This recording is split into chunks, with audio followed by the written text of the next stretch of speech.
All right, we're calling to order the Nye County Water District meeting, December 10th, 2024. Call to order. We'll start off with the pledges of allegiance, and maybe, Bruce, you can lead us in that.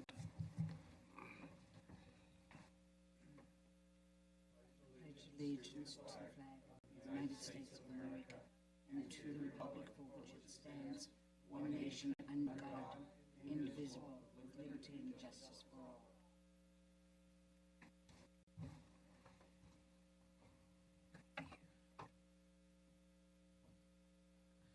All right, we'll start it off with the roll call.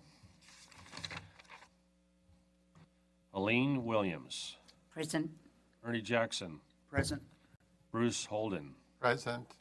And we've got one board member, Michael Locke, which is tentatively planning on being here. And we have another gentleman, Charles Miller, from our northern area. He's due to be here about 20 minutes late, and he'll sign in with us out of the Tonopah location. But nonetheless, we do have a quorum, so we will continue on with our meeting. And with that, I'll hand it over, direct it over to our Executive Director, Dan Weeks. Item number 3, mission statement of the Nye County Water District Governing Board: protect, provide, and preserve the water resources of Nye County. Item number 4, approval or alteration of agenda for December 10, 2024. Mr. Chair, today I have no alterations to the agenda. Item number 5, general public comment first. Up to 3-minute time limit per person on matters not listed on the agenda. Topics of public comment shall be limited to matters within the authority of the governing board. Action will not be taken on matters considered during this period. If anyone has any general public comment, please approach.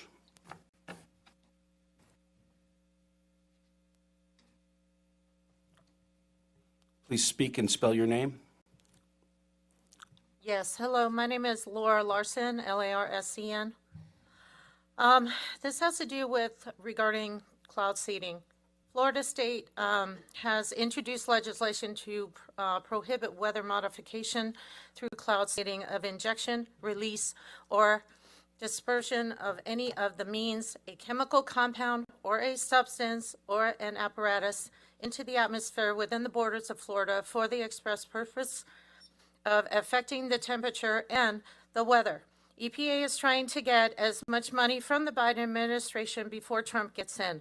The special advisor for the implementation said on Project Veritas that he talked about the Inflation Reduction Act to tailor the lithium, which the company name that was the only producing lithium at the time in 2022 was Albemarle Globe Corporation in Esmeralda County, Nevada. The EPA was given $50 billion for climate things. The money going to nonprofit, the states, tribes, and cities. So the cloud seeding is part of a part of this, and it's going into our water supply. I know a lot of you are not trying to harm anyone intentionally, however, this is happening. We all have been lied to about this, and BlackRock is doing backdoor deals on this to make this happen. I feel we should do a soil sample to the mountain where this is occurring, because the soil samples were conducted in the silt in Notchie River in North Carolina. They were looking at the arsenic, barium, cadmium, chromium, lead, mercury, silver, selenium, and magnesium. The results were arsenic permissible exposure level is 0.01. The actual level was 8.27. Barium permissible is 0.05. The actual level was 853.73. Coronium permissible is 0.05, actual 57.42. The lead permissible is 0.05. The actual level was 194.06. Selenium permissible 0.2. The actual level was 2.26. The soil samples need to be done in multiple locations because this is going into the water.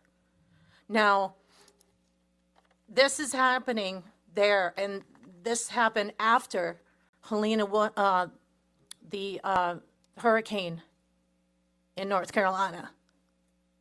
They were manipulating the weather during the time of the hurricane.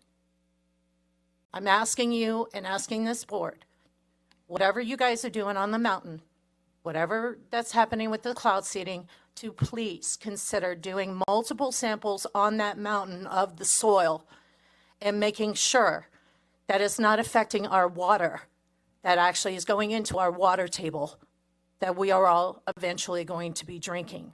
Now, this is a serious situation that occurred. So I ask the board to actually do this. Thank you. Thank you for your time. Do we have any other public comments? Seeing none, we will close item number 5.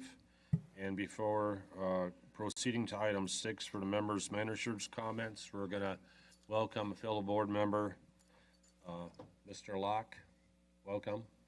Thank you. Apologize for being late. Lots of road closures. Please make a note for the record that we do have Mike Locke has joined us for the meeting. Item number 6, members, managers' comments. This item may include announcements or topics proposed for future workshops and agendas. Mr. Chairman, I have an item, if I may, please. Go ahead. At the December 3rd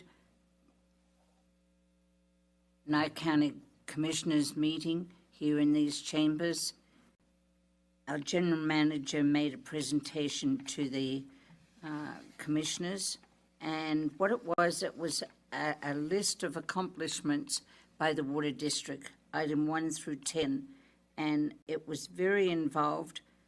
I would recommend that anybody that would like to see what we've done, check the agenda for that meeting. Again, that was December the 3rd. And I'd like to see that whole agenda item being placed on our website so it's available for the public to see as the district's accomplishments all the way to December 1st, 2024. It's very involved and very accurate, and you did a superb job, Mr. Weeks. Thank you so much. You all would be very proud of his presentation. Thank you.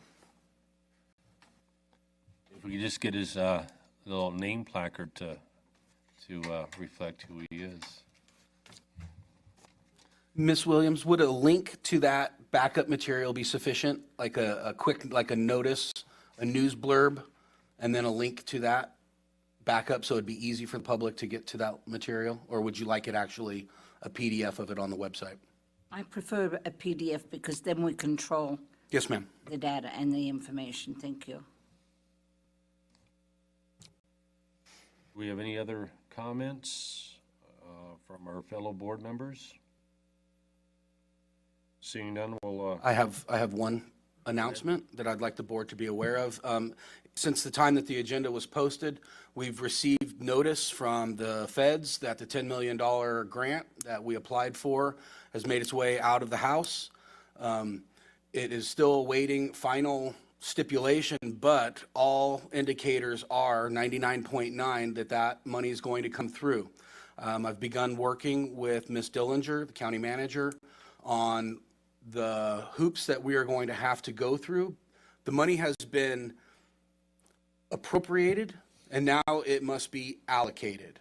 So I'm highly confident that I'm going to be able to navigate the necessary document processing with the federal government. I think that at this point we can be confident that that $10 million windfall will be coming our way. I planned, we won't know for sure until June of 25 when it's actually completed. By that time, I plan to have a playbook for you guys to be able to choose how that money will ultimately be spent. I just wanted you to know that that went from a maybe to it's really going to happen. $10 million is the equivalent of 30 years of our annual budget, just to give you a scope on how much money that is for the water district. So another huge win for the district. Congratulations to all folks involved with that. I guess we're going now to item 7, and it's a disclosure of ex parte communications and possible conflict of interest. As the chair here of the Nye County Water Board, I am a farmer, and I do farming in Amargosa Valley, and I do a little bit of farming in Pahrump, so I do own water rights in both basins, but it allows me to look at things from a farmer's perspective as well as a regular citizen perspective.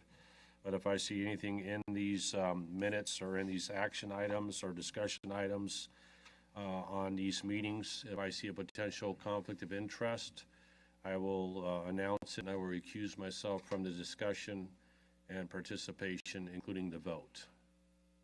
Do any other fellow board members have anything to say? All good? Yeah, this is Mr. Locke. I'm also a landowner and I own water rights and the northern part of Nye County, but I don't see anything on the agenda that would create a conflict for me to vote on. All right, we will head over to item 8. Item number 8, for discussion only, discussion and deliberation on the creation of a new Nye County Water District water rights retirement program for Nevada Hydrographic Basin 162. This item will impose no financial impact. At our previous meeting, there was discussion about creating a similar program. Your backup is in relation to a water rights retirement program that the Central Nevada Regional Water Authority created. It was funded through ARPA funds. I put this material in here just for backup material for you guys to review it, to demonstrate to the public that we are considering it. We're certainly nowhere near in the beginning. We're at the very beginning conceptual ideas of creating a water rights retirement program for Basin 162, but I wanted you guys to have this to review. Jeff Fontaine's program and Joni Easley's program in with the Central Nevada Regional Water Authority has been very successful in Diamond Valley. They've been able to buy back a large section of junior water rights, which has contributed to reducing the over appropriation within Diamond Valley. The only other basin like ours that's over appropriated so highly, but Diamond Valley is also over pumped, so it's more critical. They are in critical management there. So this is basically just for discussion, for review, put the public on notice that, hey, the Water District is considering creating a water rights retirement program for Basin 162. Of course, because of the values of water rights in Basin 162, we're talking a lot of money. That would have to be funded by a grant or some other revenue stream, which we'll continue to explore. I wanted you guys just to have the background information on how Jeff and Joni ran their program up north. So if you have any questions for me specifically that I might be able to answer that's not in the backup, I think the backup kind of speaks for itself. Yes, I have some questions. If we do get this 10 million, could we use part of that to buy water rights? I don't know completely. The Shaw report is what I used when I applied for that $10 million grant. The Shaw report is a very broad document. There's a lot of stuff in there. We won't know the specifics until we get there closer to June of 2025. Once we're in June of 25 and the allocations have been made, so the appropriation of the 10 million has been completed. Now the allocation has to be completed. So that's another flaming hoop I have to jump through. When we get there, you guys will have like that playbook that I was talking about, and you'll be able to decide from a series of appropriate measures that will qualify. So I don't have a clear answer for you yet, but hopefully it's possible. However, the $10 million is predicated on well field, pipeline, and production field. Those words are used in the appropriation language. So of course you need water rights if you're going to pump a well. So is it possible that we could somehow connect that?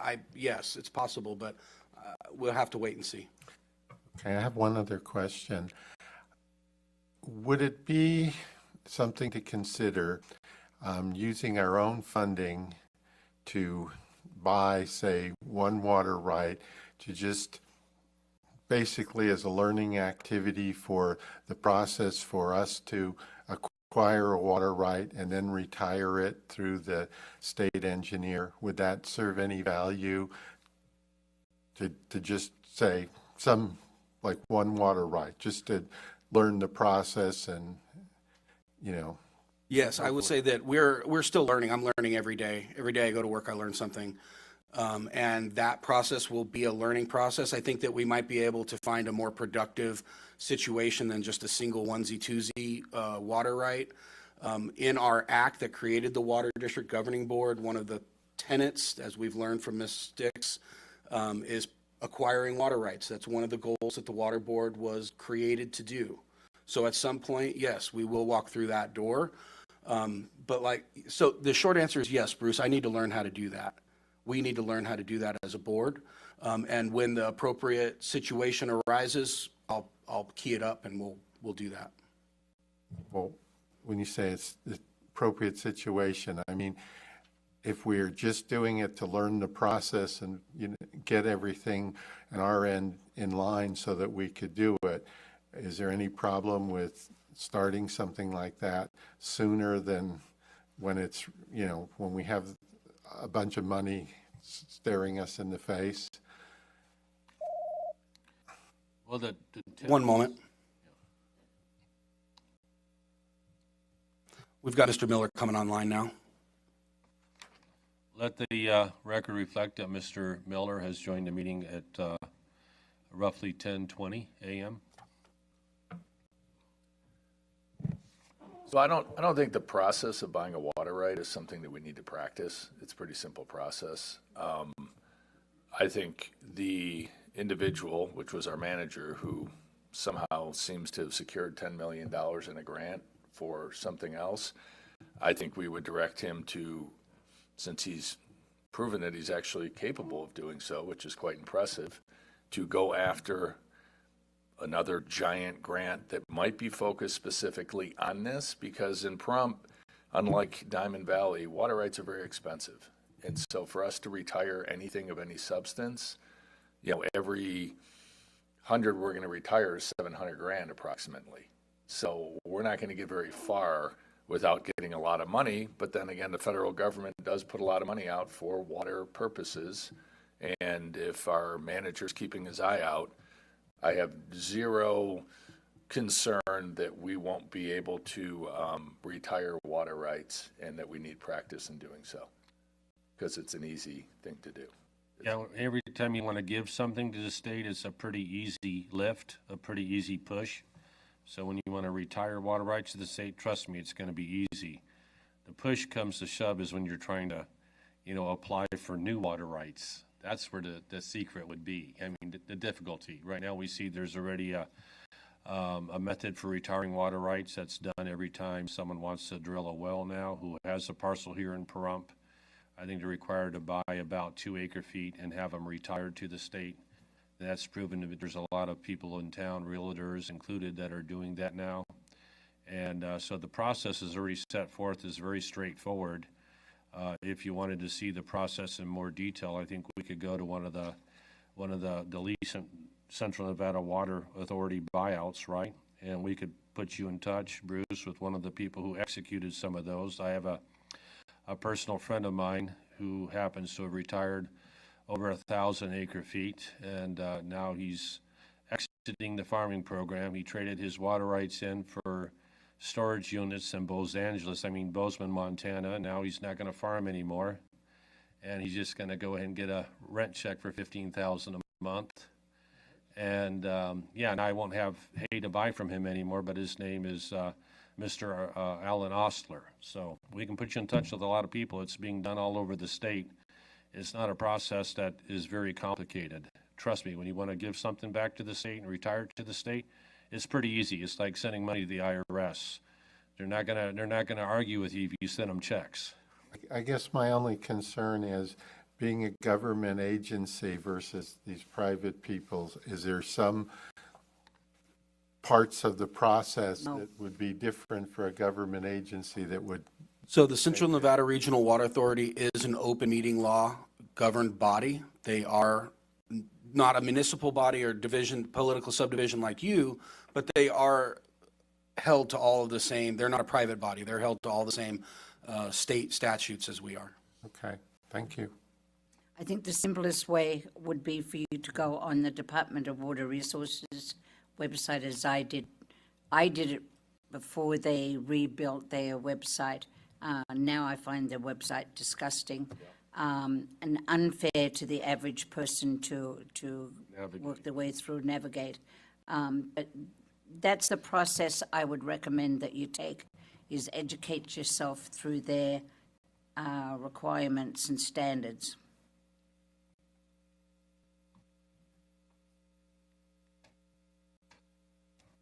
With that, I think we'll close item number 8. We generally, Chair, even though that this is just a discussion item, we generally do seek public comment. Okay. After having our fellow board members weigh in, we're going to seek public comment, if any, on this item 8 for discussion only. Does anyone wish to come to the dais?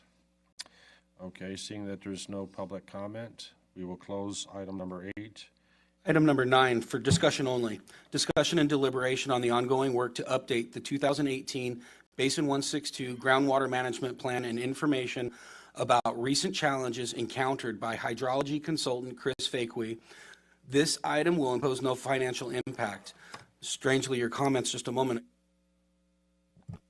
relate to this. Mr. Fakwe is working with me on our update of the Basin 162 Groundwater Management Plan. He's doing the heavy lifting on the graphs and the work with Division. He has good inroads with them, which I do not yet. When they updated the website, they went from an analog system on all the logs to a digital system, and all of the meters are now being reported on a monthly basis through a digital system. That disconnect has caused a couple of problems, both with Division and with Chris. It's held him up. I was hoping that I would have the first draft of the Basin 162 update for you at this meeting. It's not going to happen until February, possibly April. It's just, there's a lot of problems. And if you go and you look at the most recent pumpage report at Division of Water Resources website, there's some anomalies in the pumpage report because they've moved this system. Anytime you move a data set from you're gathering it one way to, and you're now gathering that data a different way, there's going to be hiccups. I suspect that they're going to straighten those out over the course of the next year or two. But in this transition year, there's going to be numbers that don't make 100% sense in the pumpage report, and that's holding him up because he's trying to incorporate all of these brand new numbers into his charts, and they don't quite jibe.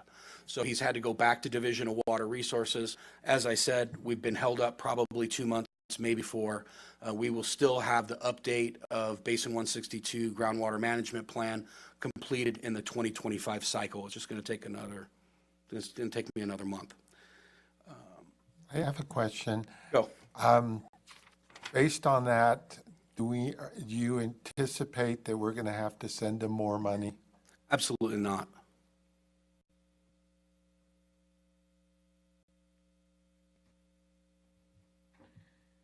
Has he given you any update on water levels at all that we've been monitoring? Or is he not doing any of that? No, Chris is basically working on the abstract for Basin 162. He's taking the 2018 plan and bringing all of those numbers that are in that plan up to 2023, which is the most current pumpage report from Division. So we're basically bringing all of that data forward 5 years. So he's doing the data and the work with Division, and they're going back and doing quality control to make sure that his work is best science with Division. I'm working on the language and making the document more easily to digest. So I'm doing the communication side, he's doing the science side. Okay, any other questions or comments from fellow board members? Seeing none, we'll open it up to public comment. Does anyone want to have any public comment on item 9? Seeing none, I will. Nope. Hold the phone here. Please give us your first and last name, and you have 3 minutes, up to 3 minutes. Susie Hertz, Hertz. I just had a question. when you talk about Basin 162 and we're looking at the water management plant, what and how is there an effect by Clark County into our water basin? And how is that addressed? I think tied to some of the solar projects that are taking place and plan to take place that have to do with water in our basin being used in projects for Clark County and not our county. And I'm just wondering if that's addressed in this management plan or not. Thank you. This is for public comment. It's not really meant to be a question and answer to the board, but we appreciate your interest. I do think the following item here, there may be an opportunity to weave some of that information in onto number 10 on the next item, but we appreciate your input. Thank you. Any other public comment for item 9? Seeing none, I will close that, bring that back to the board, and let our manager go on to item 10. Item number 10 for possible action, discussion and deliberation with possible direction to staff on the Water District's desired process for filing, protest letters to the Bureau of Land Management on the development of utility-scale solar projects within Nevada Hydrographic Basin 162. This item will impose no financial impact. I brought this item before you, is because we have all of these solar projects going on in Basin 162. A lot of it is in Clark. Rough Hat, the main one that was in the really close proximity on the south end of Pahrump, has been paused and has been removed from the BLM maps. I think Rough Hat Nye has been stopped. What this item, and it is for possible action, the board, an affirmative vote from the board today would authorize the manager to send protest letters on all solar projects in Basin 162. They come up and down in a time cycle that I can't bring it before you because of our 2-month cycles. So BLM opens for protest and they close it 30 days later. So I don't have time. So if essentially, I haven't heard anyone on this board be supportive of solar in Basin 162, and I attend the county commission meetings. If I'm not in person, I watch them. I haven't seen a single person, not a single resident from Pahrump come forward and be like, we're all for solar in Basin 162. Everyone's dead set against it. However, I don't feel like I have the liberty to go ahead and send those protest letters without getting some direction from this body. So an affirmative vote would allow the manager to move forward with protest letters. As soon as they open the door for them, I'll send them out. So this item or this direction to staff would be a motion from one of you to direct the manager or to authorize the manager to send protest letters to these utility scale solar projects only within 162 here in Pahrump. That includes Clark County as well. And that would just give me the authorization to move forward with firing similar. In your backup, there's a letter for Rough Hat. It did not go out because I didn't feel comfortable sending it without getting some direction from the board. So they would probably be fairly boilerplate to this letter that's here. And it just basically is a letter that says that we don't have water resources, we have ecologically sensitive areas, and that we think that there's a better situation or a better siting for these solar projects than in Basin 162. Well, I have a couple of comments on this. I haven't given it, extensive thought, but just from the initial first blush of it, very nicely written letter, but I see on item 2, we're now talking to the irreparable harm to the environment. As a water district, I don't know if that kind of goes a little bit out of our wheelhouse at all or not on that proposed letter to the Rough Hat project. That would be one item I would note. The other one is that what we're doing here if we're going to go and file a protest, I think when it comes to the water consumption and the strain on local resources, we can look at managing and planning resources, but when we come into picking out who can who can and who can't use water rights that are legally and lawfully owned, then we're getting into what I consider maybe a bridge too far, where we can say this is flavor of the day. We're gonna allow this water right to be used for this, but not for that. I believe all these projects are having to come up with legal lawful water rights. And when I, as a board member, vote to basically disallow the use of a legal lawful water right, I'm taking issue with someone's personal private property right as well. So I think we can voice our opinion, but I think we have to be careful about how we look at water rights. Water rights are real property in the state of Nevada. So that's just a couple of comments I have in regards to this particular item. Thank you. So I think the reason that you've never seen a person be in favor of them here is because we benefit zero here in Nye County from any of these solar projects. All that power is wheeled to California for the most part, where they're going to pay top dollar for it. So they're using our backyard to make money in a neighboring state. And I'm not sure in Basin 162 that the use of that water, which is whatever water rights they're taking, they're converting them to a different use. And is that the best use for Basin 162 when we know that we are way over allocated and that we need to save that water as much as possible for the best use of the citizens that live here, whether it's future citizens or businesses that are going to, help this community. So I, for one, I'm in favor of that letter. And if we're not on record as protesting, you never get to go back and say you would like to be on record as protesting, because all these people come before the Board of County Commission, which I watch a lot of those online when I'm not there, and they give you the fluffiest story that you'll ever hear, how they're not going to do this and they won't do that, because they know that begging for forgiveness after the fact is really easy compared to telling you exactly what might happen up front and then not getting an approval. So for us not to put a protest letter in, I think would be foolish from the standpoint that at least then when they don't do something, if they ever got approved, we can go say, well, we protested it because we thought this might happen. So I'm in favor of it. Dan, I'm in favor of the letter too, and I like the irreparable harm to the environment because it is part of the water process. When those guys put those solar panels in, it does affect the water cycle. And one more question I had on it is, why are we only protesting Basin 162? Should we not include all of Nye County?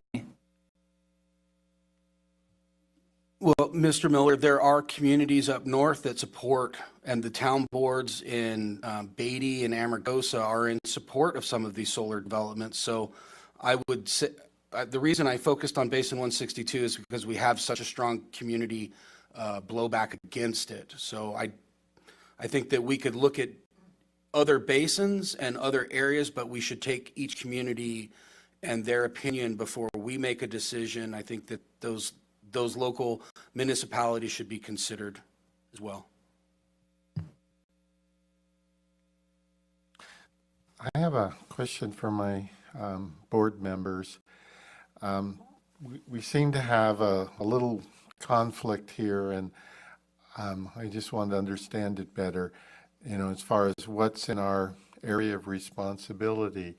So on the one hand, there's some economic activity for solar projects.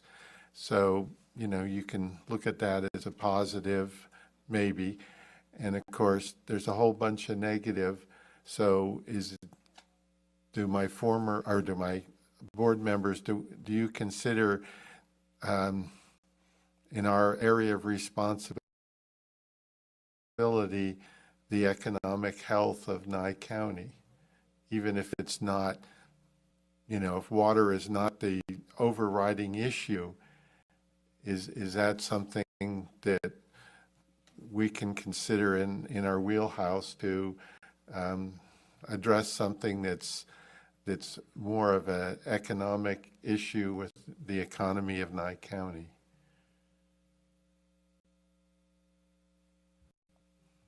Mr. Carboni? Thank you, Director.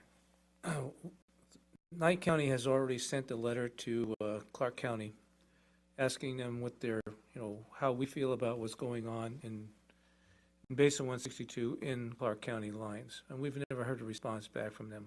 We've also asked them to get us on the agenda so we can talk the issue on what's going on, so they know what's happening. This is all has to do with money, as you well know. Right now, California is overloaded with power.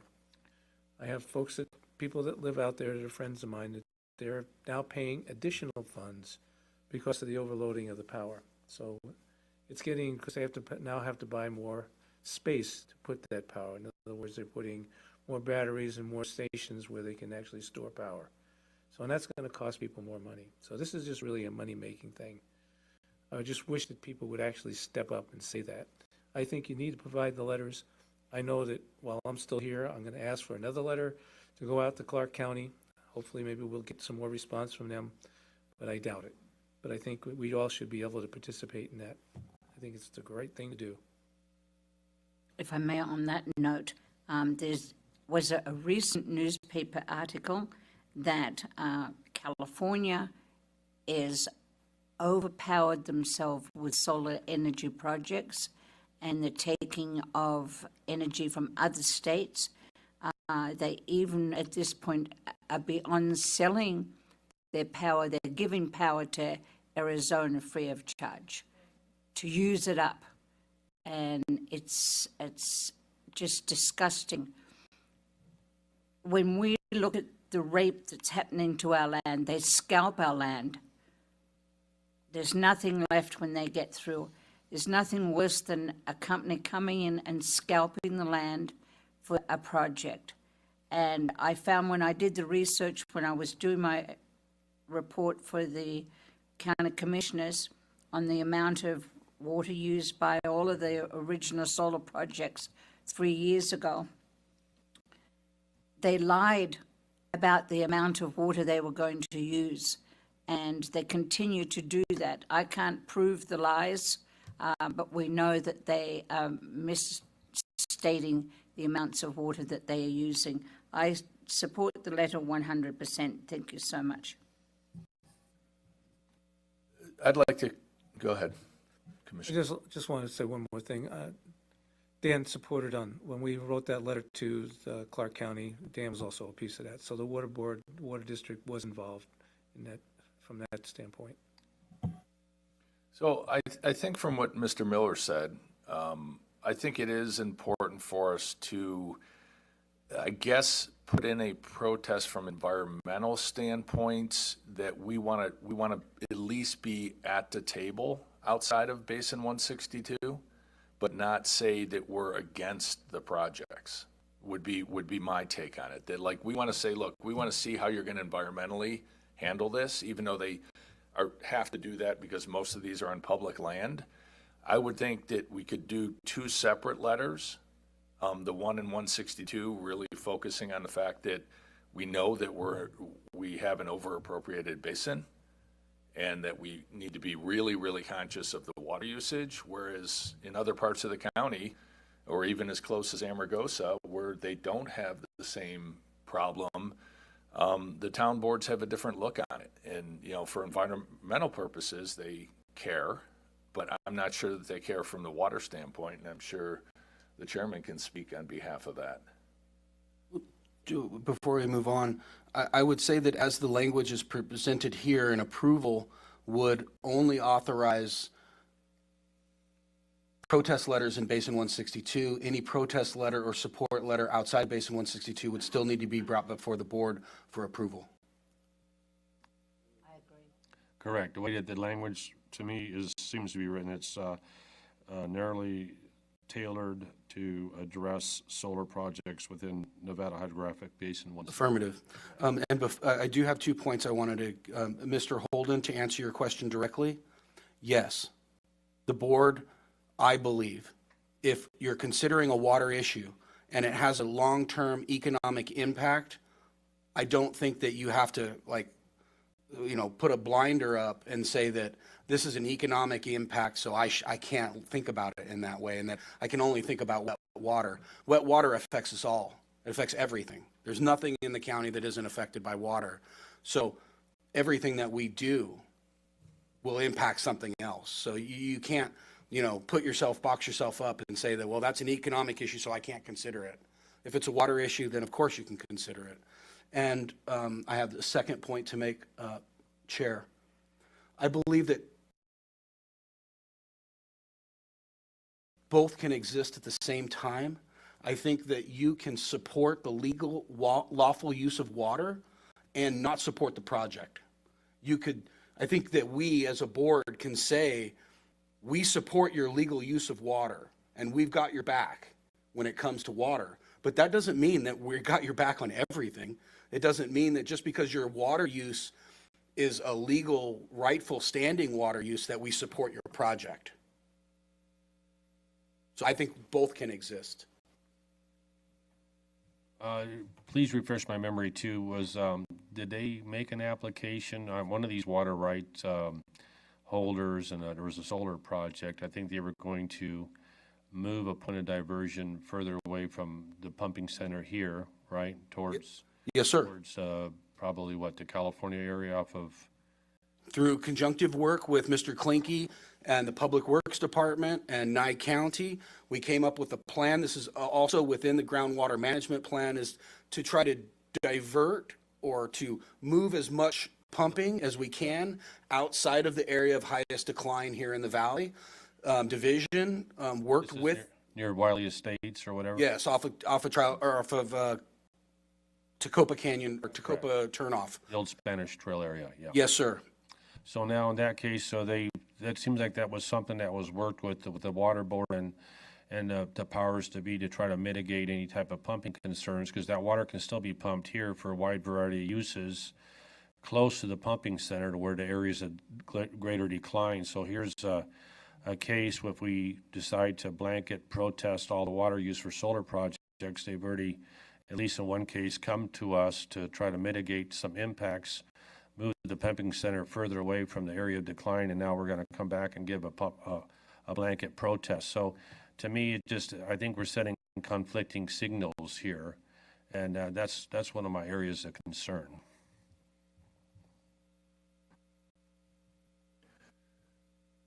It probably comes across as a conflicting signal because they went and did something to try and mitigate it.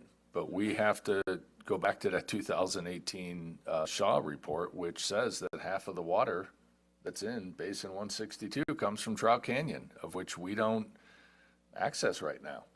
So that is our 20,000 acre recharge from that report shows that, I believe, is it true? It's about 8,000. Okay. So 40% of our water comes from the place we're telling them to go closer to mitigate using our water here. So is that in, I know it's on Basin 162, but is that in Clark County or Nye County? It's in Clark. Yeah. Okay. So we have to be careful with, if we're going off the report of what our recharge is. And I still, to this day, after being on the board starting in 2015, I don't know that we have a definitive answer as to whether the 20,000 acre feet, it should be 24 or should be 17 and we're doing as many reports as we can, but we still know that we are definitely over appropriated in this basin. If we've had enough fellow discussion from our board members, I think there would probably be a few members of the public would like to weigh in, right, for public comments?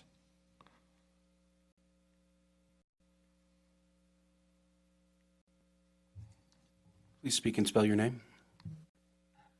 Yes, Laura Larson, Larsen. I approve of this letter. I think that we should do more, not only on 162. If the other boards in different counties want to make approve for solar panels, that should be their prerogative. But regarding the fact of the town of Pahrump, A lot of people do not want these solar panels anywhere at all.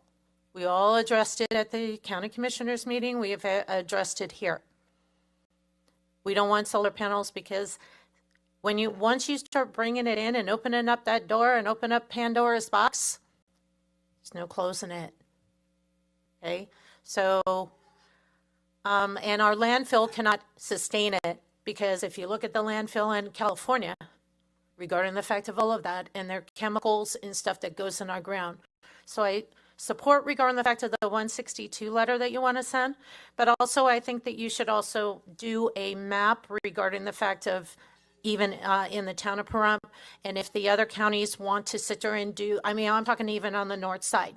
So if you want to sit there and allow the other counties to sit there and at their boards to approve whatever for the other solar panels in different counties, that's a different story, because that's their county. But regarding the fact of Pahrump, they should also do a map regarding the fact that none of us want any of the solar panels. It's just a suggestion, because that not only covers 162, but also covers regarding the fact of the north side as well, because you got to think about them as well. And if you go past the north side into Nye County, there's more land if they choose to sit there and purchase that land to actually do those solar panels projects. So you want to limit, you don't want to limit yourself, is my point, on just one section. You want to cover all aspects, because that's what the county wants. Thank you.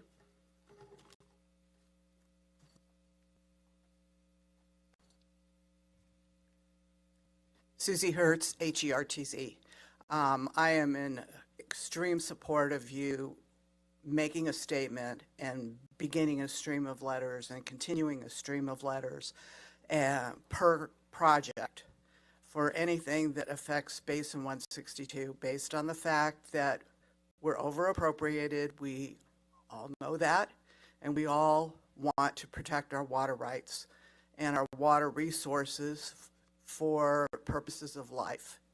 And this is a means for us to try to protect that from an invasive set of processes that is just not in congruence with what we have available for resources. So Basin 162, please, I support those letters on an ongoing basis. Thank you.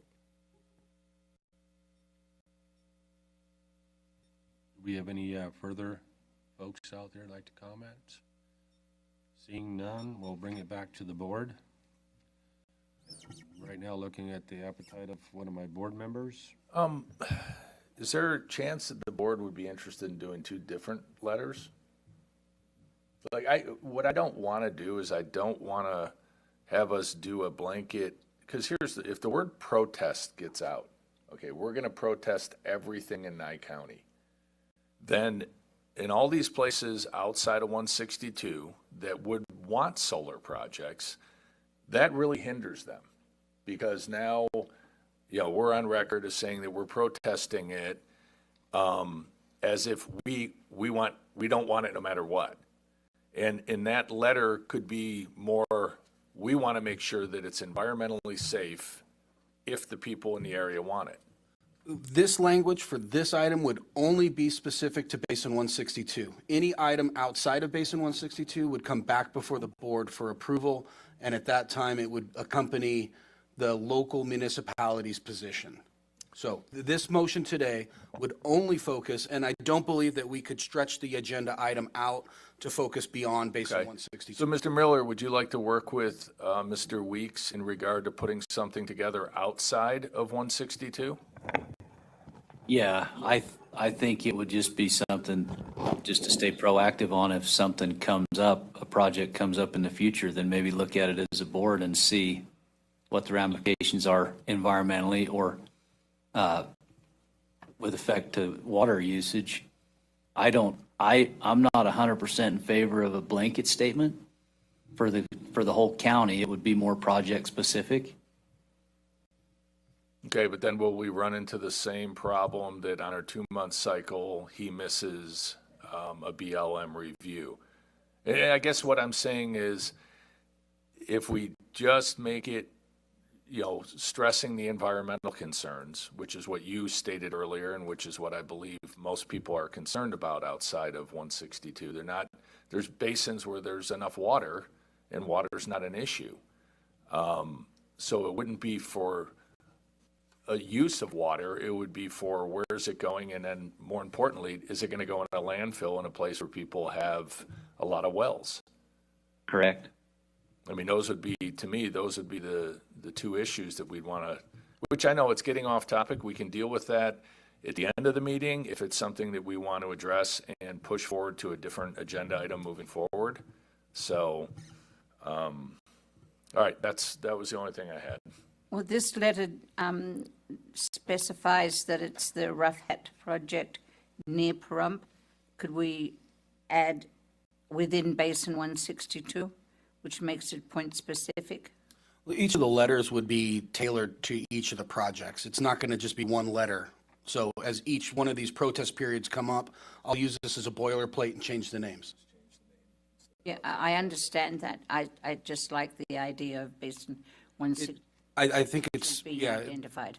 the location is duly identified in the whole process as far as the I EIS think and we all want that. to visit the rest of Nye County or a particular part of Nye County, whether it be Railroad Valley or whatever. I mean, we could do that at another future agendized item that'd be publicly noticed. I think right now what we have before us is an item that's narrowly tailored to, as it states here, utility scale solar projects within Nevada Hydrographic Basin 162, and I think that's where we have to start and stop our conversations in regards to what's identified here on the item.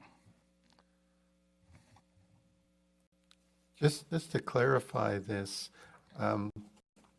these projects have to be near a transmission system that's capable of taking their power to California. So probably, I can't give you the exact figure, but maybe 20% of Nye County, 30% something is subject to these projects really going forward. I think you mentioned Railroad Valley. To my knowledge, there isn't any power system, transmission system that's going to get a big solar project power from there to anywhere else. So But they will build, if they can do it, they will build the line.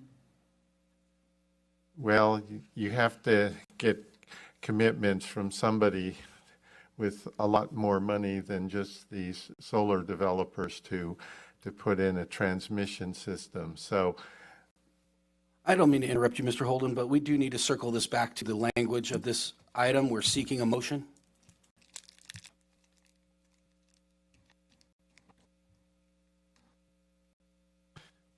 I'll make a motion that you prepare a sample letter that reflects the comments that we've made, that is a protest to BLM for solar projects within Basin 162. And that the board authorizes you to send those letters out if there is not a board meeting where we could individually approve them. I understand the motion.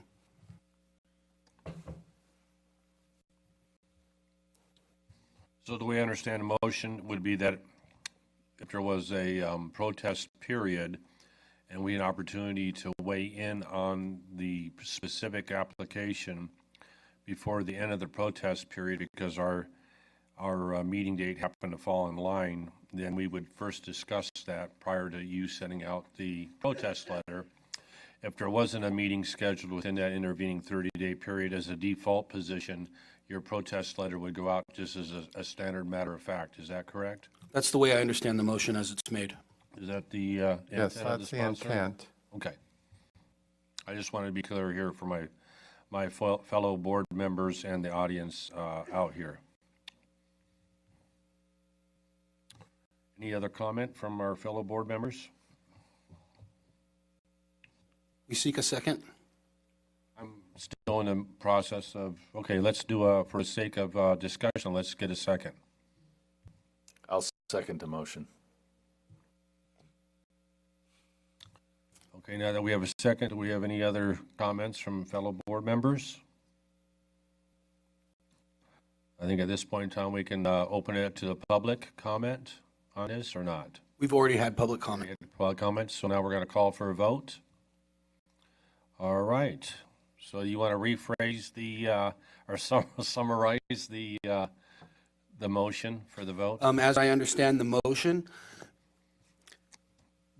the board is authorizing the manager to use the presented sample letter with the changes requested, and if the protest period should fall within a period which I can agendize it for the board for consideration, I will do so.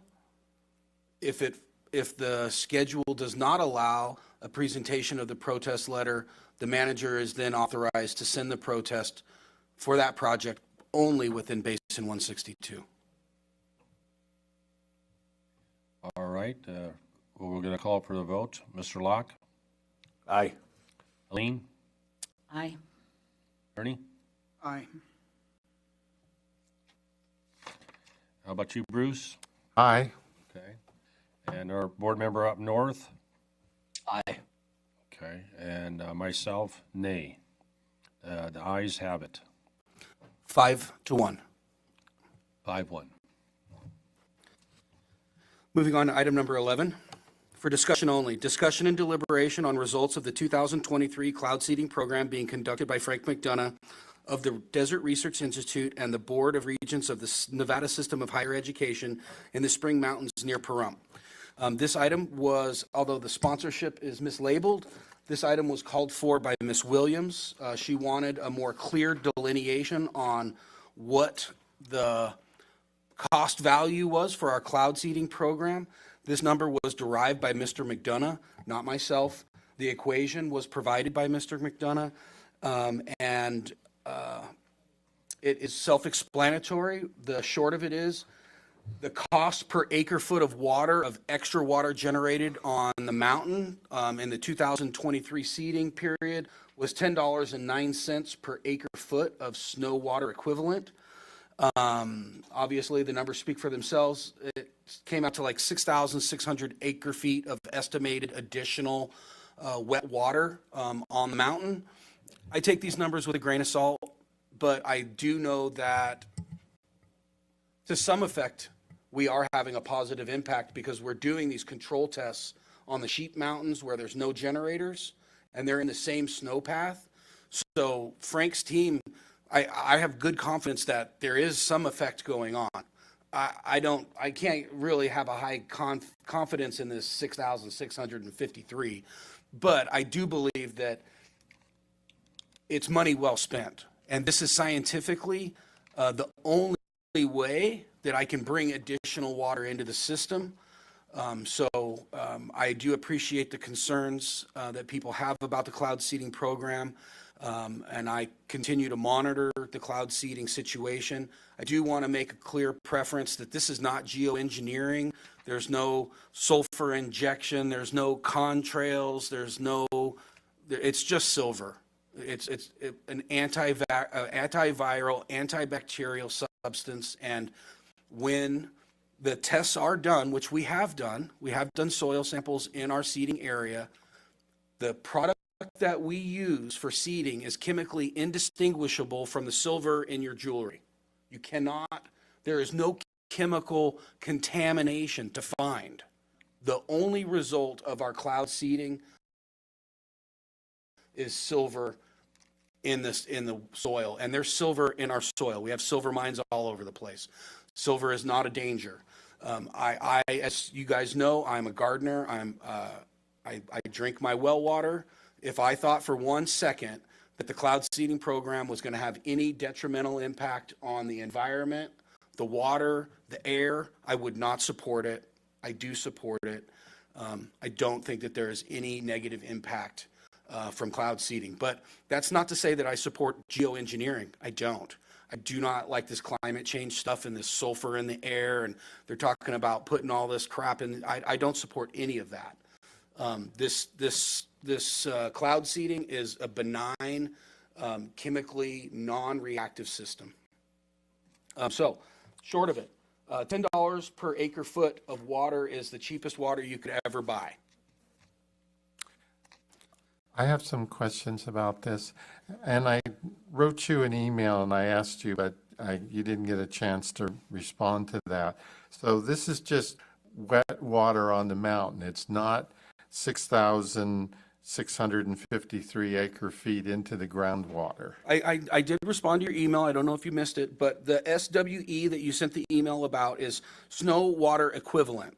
So snow falls like this. I understand that. I understand that. So, but snow water equivalent just means water, the equivalent of rainwater that fell on the mountain. Yes, So 6,600. only a small percentage of that water actually gets into groundwater. And I don't know what that number is. It may be 10%. No, the vast majority of snowpack melts and makes its way into our ground. The mountain is very porous. So there's not a lot of evaporation going on at high elevations. As that snowpack melts, it comes down into the gravel recharge. So do we have a number of what they think that the percentage actually goes into the groundwater? 6,653. That's So what's in the they're backup. saying that's like a 30% increase for at least that year of what the normal recharge rate. Affirmative. Okay. It was also a really wet, juicy year, though. Why, I realize that. It was a great year. And I just want to make a comment on silver. Silver, as you said, is everywhere in Nevada. That's why it's the silver state. And silver has a very low mobility. So if it's in a certain area, it doesn't move. It's not like, some other things that, some of the contaminants in gasoline that move readily in groundwater. Silver doesn't. So And silver in your water is not toxic. it's toxic at a certain level. It's not toxic at a very low level, but it is toxic. But the point is, it doesn't move. Wherever it ends up is where it ends up. So just wanted to make that comment. Mr. Chairman. Dan, Go ahead, Mr. Miller.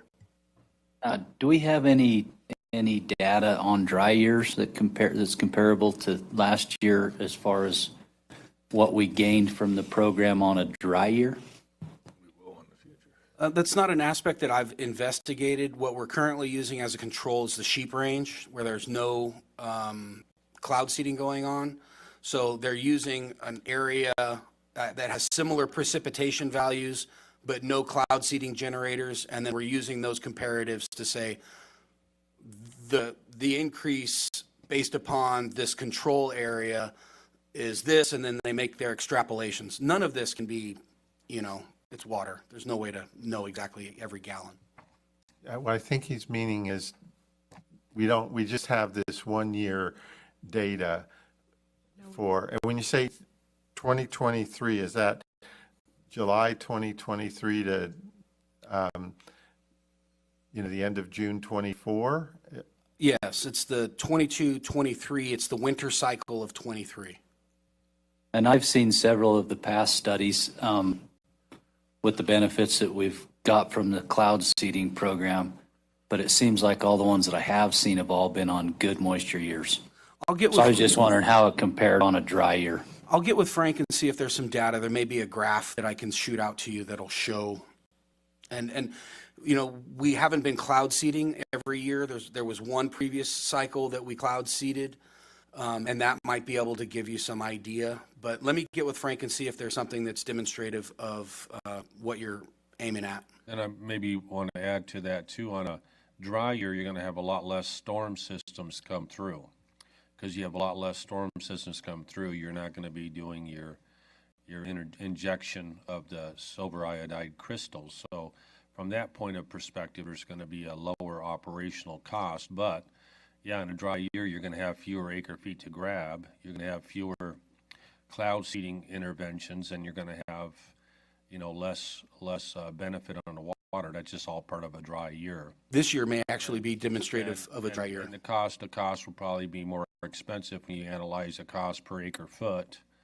On a dry year, it could be easily 3 or 4 times as much as the cost per acre foot on a wet year, but even at 4 times the cost of a wet year, it's still, you're not going to get water any less expensive than that in the desert Southwest. I think the reason that we agreed to do this was that this was a way for us to possibly add water to a basin when we had no other, vehicle to do this, especially for the price and because there was a grant out there already to do it. So I think after we have, what is he doing it for, 3 years? Okay, after 4 years, we will have a dry year and we will have a wet year. And we'll have the ability to compare these, because our ultimate goal was to be able to go back to the state engineer and say, look, if we agree to continue this for 10 more years or 15 more years, is this water we can actually add to the recharge of our basin?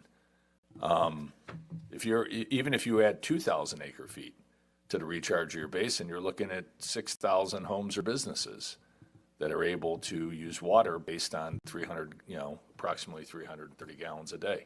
When I asked the state engineer about that, Mike, his answer was maybe. It wasn't Maybe's better definitive. than It no. wasn't no.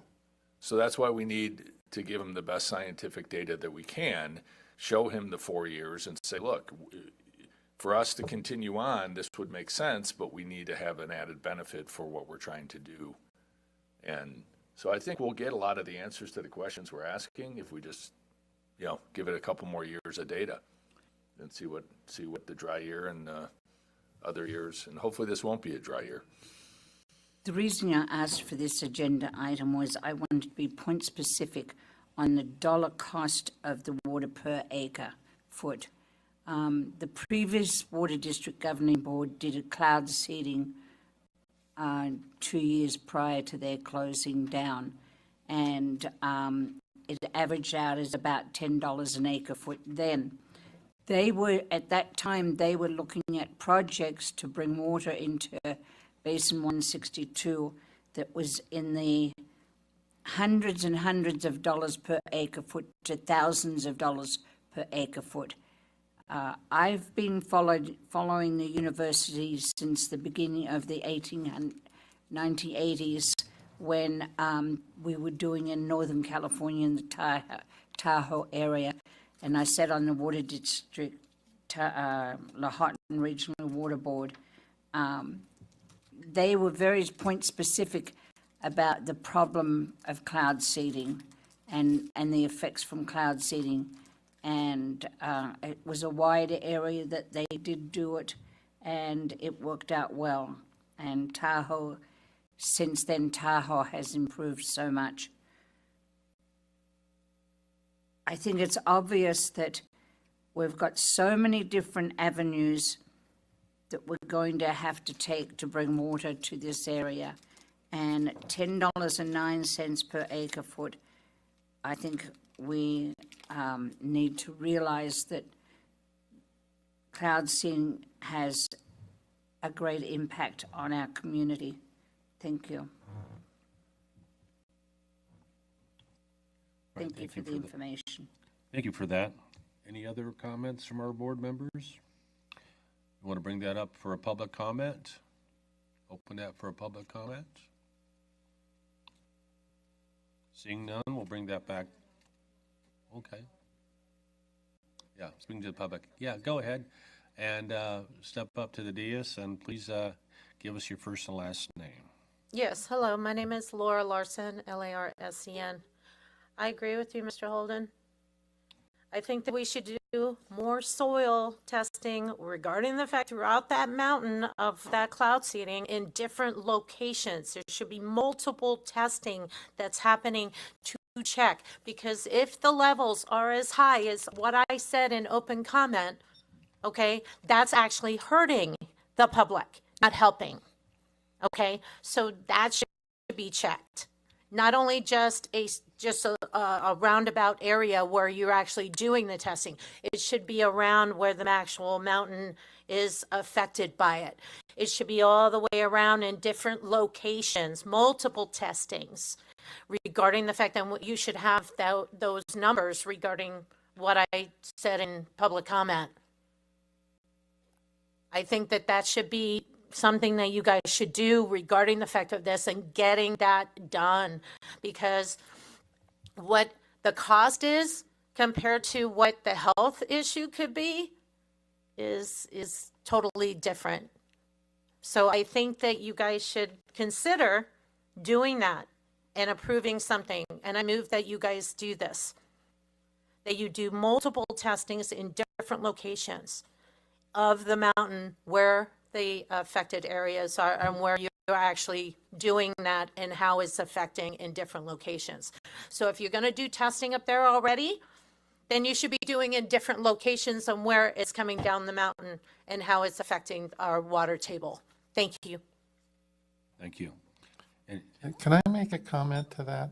I think we have someone here that Oh, wants to okay. give their public comment. Then we'll bring it back to the board. Go ahead, Susie ma'am, Hertz, HERTZ. I'm in support of what has been going on with the seeding. It sounds as if it's effective, and hurrah that we have a resource for increasing the water. And I certainly hope that we continue to do this. It sounds like it's at minimal invasive level to our environment and our drinking water, and it sounds like a fantastic thing. I've been tracking it as you've been reporting it, and in support of it all the way along. So on behalf of my fellow citizens, go forward, please continue. Thank you. Thank you. Do we have any other public comments? Seeing none, we'll close out public comment period, and we'll bring it back to the board. I think, Bruce, you had something to comment to make? Yes, if we're worried about public health, how much silver is on the mountain is not the issue. The issue is how much silver is in the water that's the water wells that people consume water from in the valley. So if there's any measurements to be taken, that's the appropriate place to look, would be wells, for example, on the Fan, where it would be the first wells that the snow water hits. If we were to do any kind of sampling, that would be an appropriate place to do it.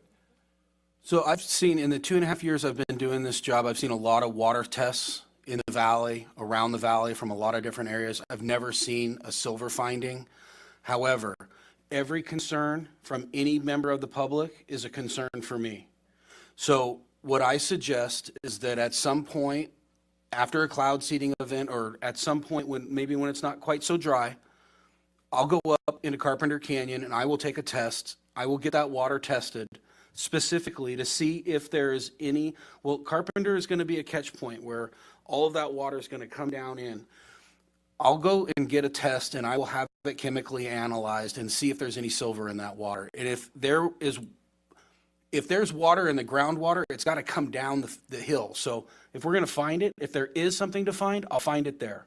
And Laura, I give you my word, I will have that water tested at the point that I think it's at the highest contamination value. And if that helps belay your concerns, we'll take that step. I'll make the trip up the mountain and get that done. I have a question for Dan.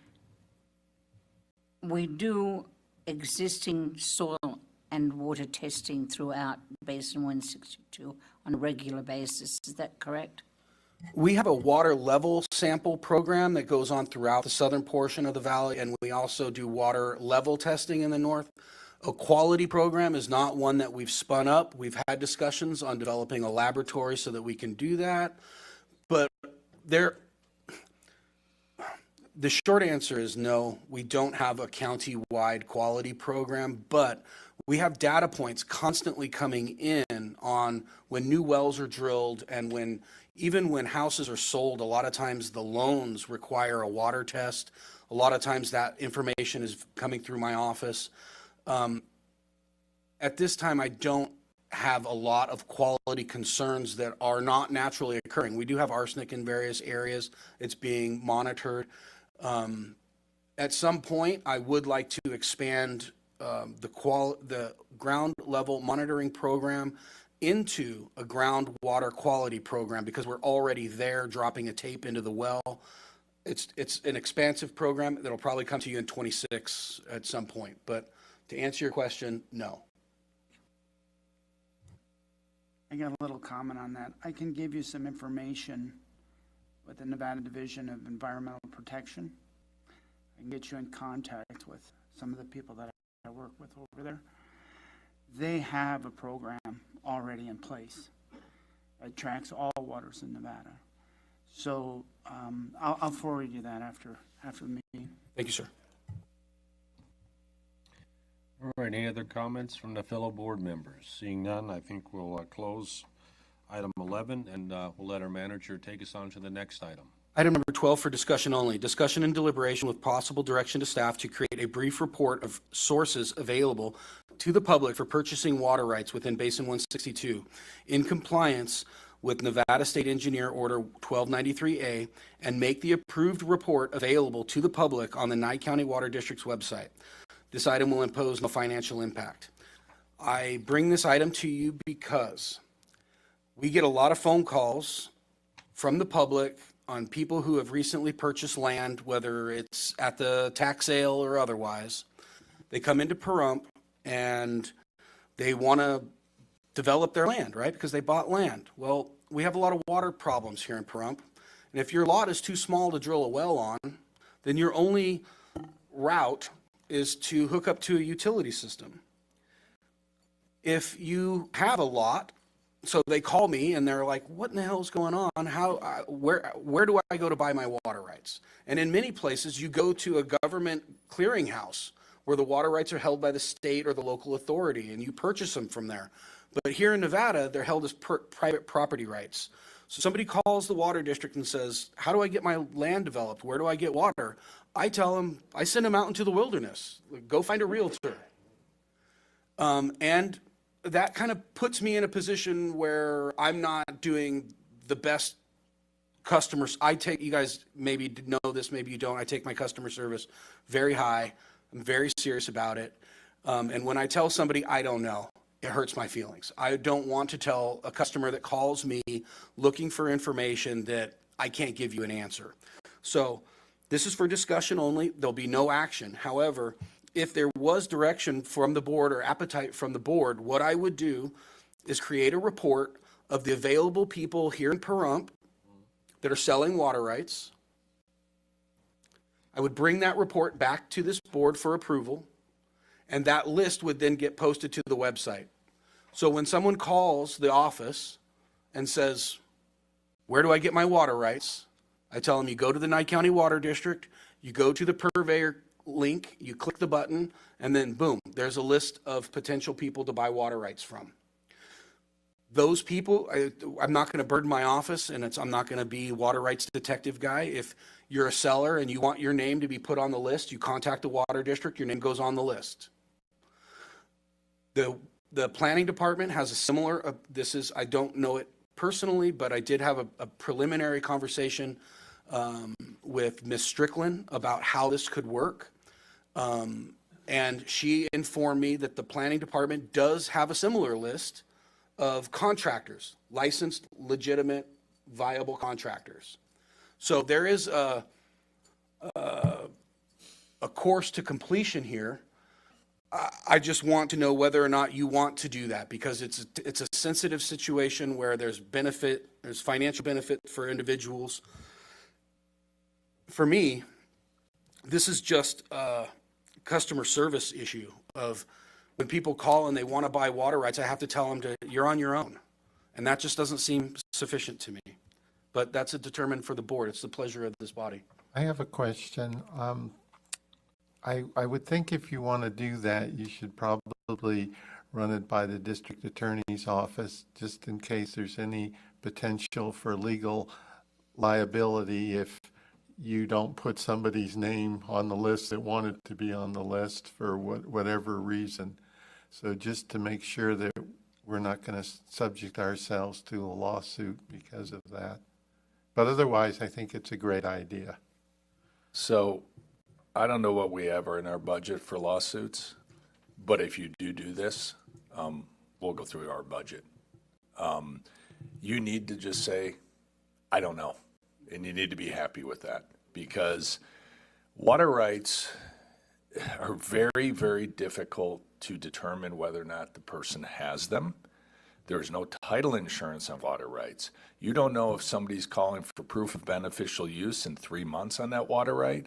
So you posted this guy's water right on our thing. Somebody bought it.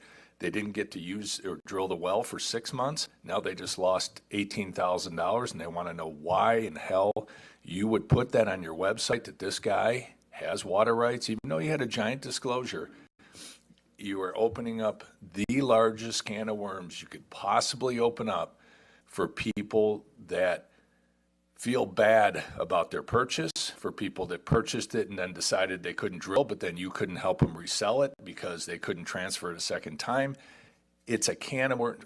The DA would run out of here and say, you're off your rocker. You need to unfortunately tell them that we cannot, just like every realtor for the most part tells them, I can't guarantee you, if I want to go buy water rights from anyone in here, I have to do the research with the state to make sure that those water rights are valid.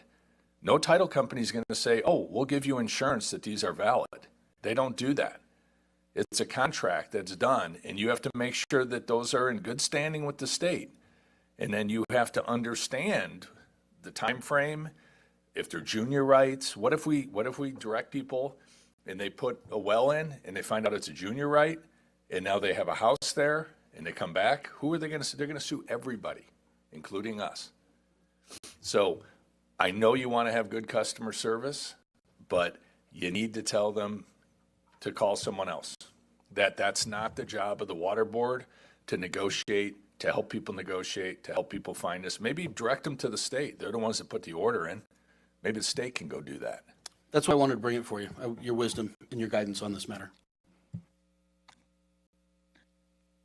Any other comments from our fellow board members?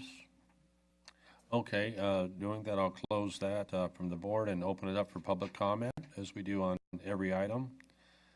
I don't see anyone out there that wants to rush up, talk about water rights, so we'll... And I apologize to the manager about being that frank, but it is, I know that you want to... We do have someone who'd like to make a public comment on relation to item 12. Pretty much, it's Ms. Larson, Laura Larson, L-A-R-S-E-N. It's pretty much a question. I agree with you, Mr. Locke. You don't want to open a can of worms, okay? Pandora's box. We got to remember that. We got to protect our own. But also in the same token, because I used to do mortgage loans and they didn't actually do that, okay? They didn't ask about water rights and stuff like that. And insurance. So you're 100% right regarding the fact of real estate. But some of us that actually purchased property prior to 2004, I bought mine in 2014. Okay, so some of us were grandfathered in, but only for certain feet, and I agree with that, and I totally understand. Some of us were grandfathered in, okay, for the water rights at that time. Now, the thing is, for the future, it is very important regarding the fact of what you, and I understand for your customer service, and nobody likes to say no to anybody, and you want to please everybody, but you're not always going to please everyone, okay? But basically, you can also remember what's right is right, what's real is real. And that's what I live by, and that's what I've always sit there and lived by. That's the way I was raised. So to help you out, sometimes you have to say, sometimes you have to say no. It's kind of like the same thing with everything that we do. And what's going to protect the environment, what's going to protect everybody else. It's the same concept. So it's black and white on this one. So thank you very much for your time. Thank you. And I'll close that now for public comment, but I just, for the record, I think we just wanted to say something. It could be where, when you own a lot, doesn't determine whether or not you have a guaranteed water right to drill a well. You could have had a lot since 1980, but if water rights weren't specifically dedicated and relinquished to the state and the establishment of that parcel, yes, doesn't matter you own that parcel for 40 or 50 years, you're going to have to buy 2 acre-feet and return to the state to drill a domestic well. I just wanted to go ahead and clear that up for the people in the audience. Thank you.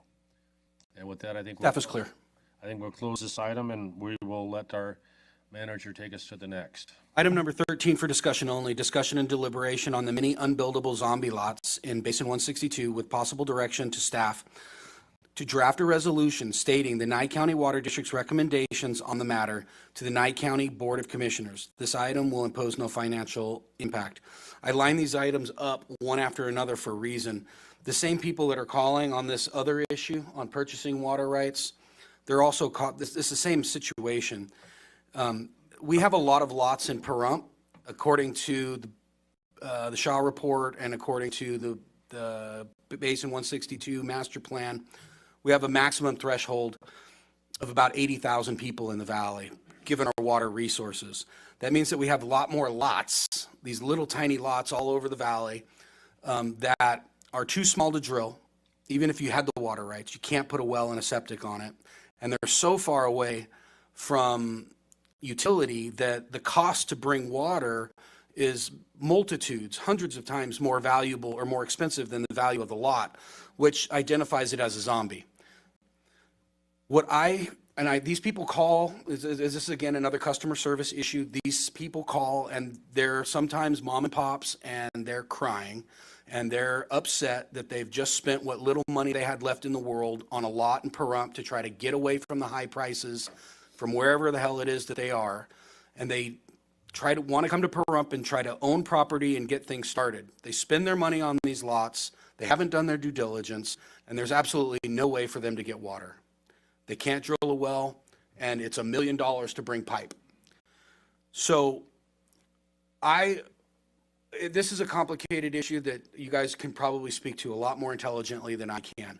For me, as a normal customer service guy on the street, for me, I would ask, the reason I brought this here is that when we do our tax sales as a county, this resolution would go to the Board of Nye County Commissioners requesting that they say, when they sell these lots, that there may not be water resources available to that lot. I'm not saying that there's not. I'm not saying that we need to identify which lot is a zombie and which lot is not a zombie.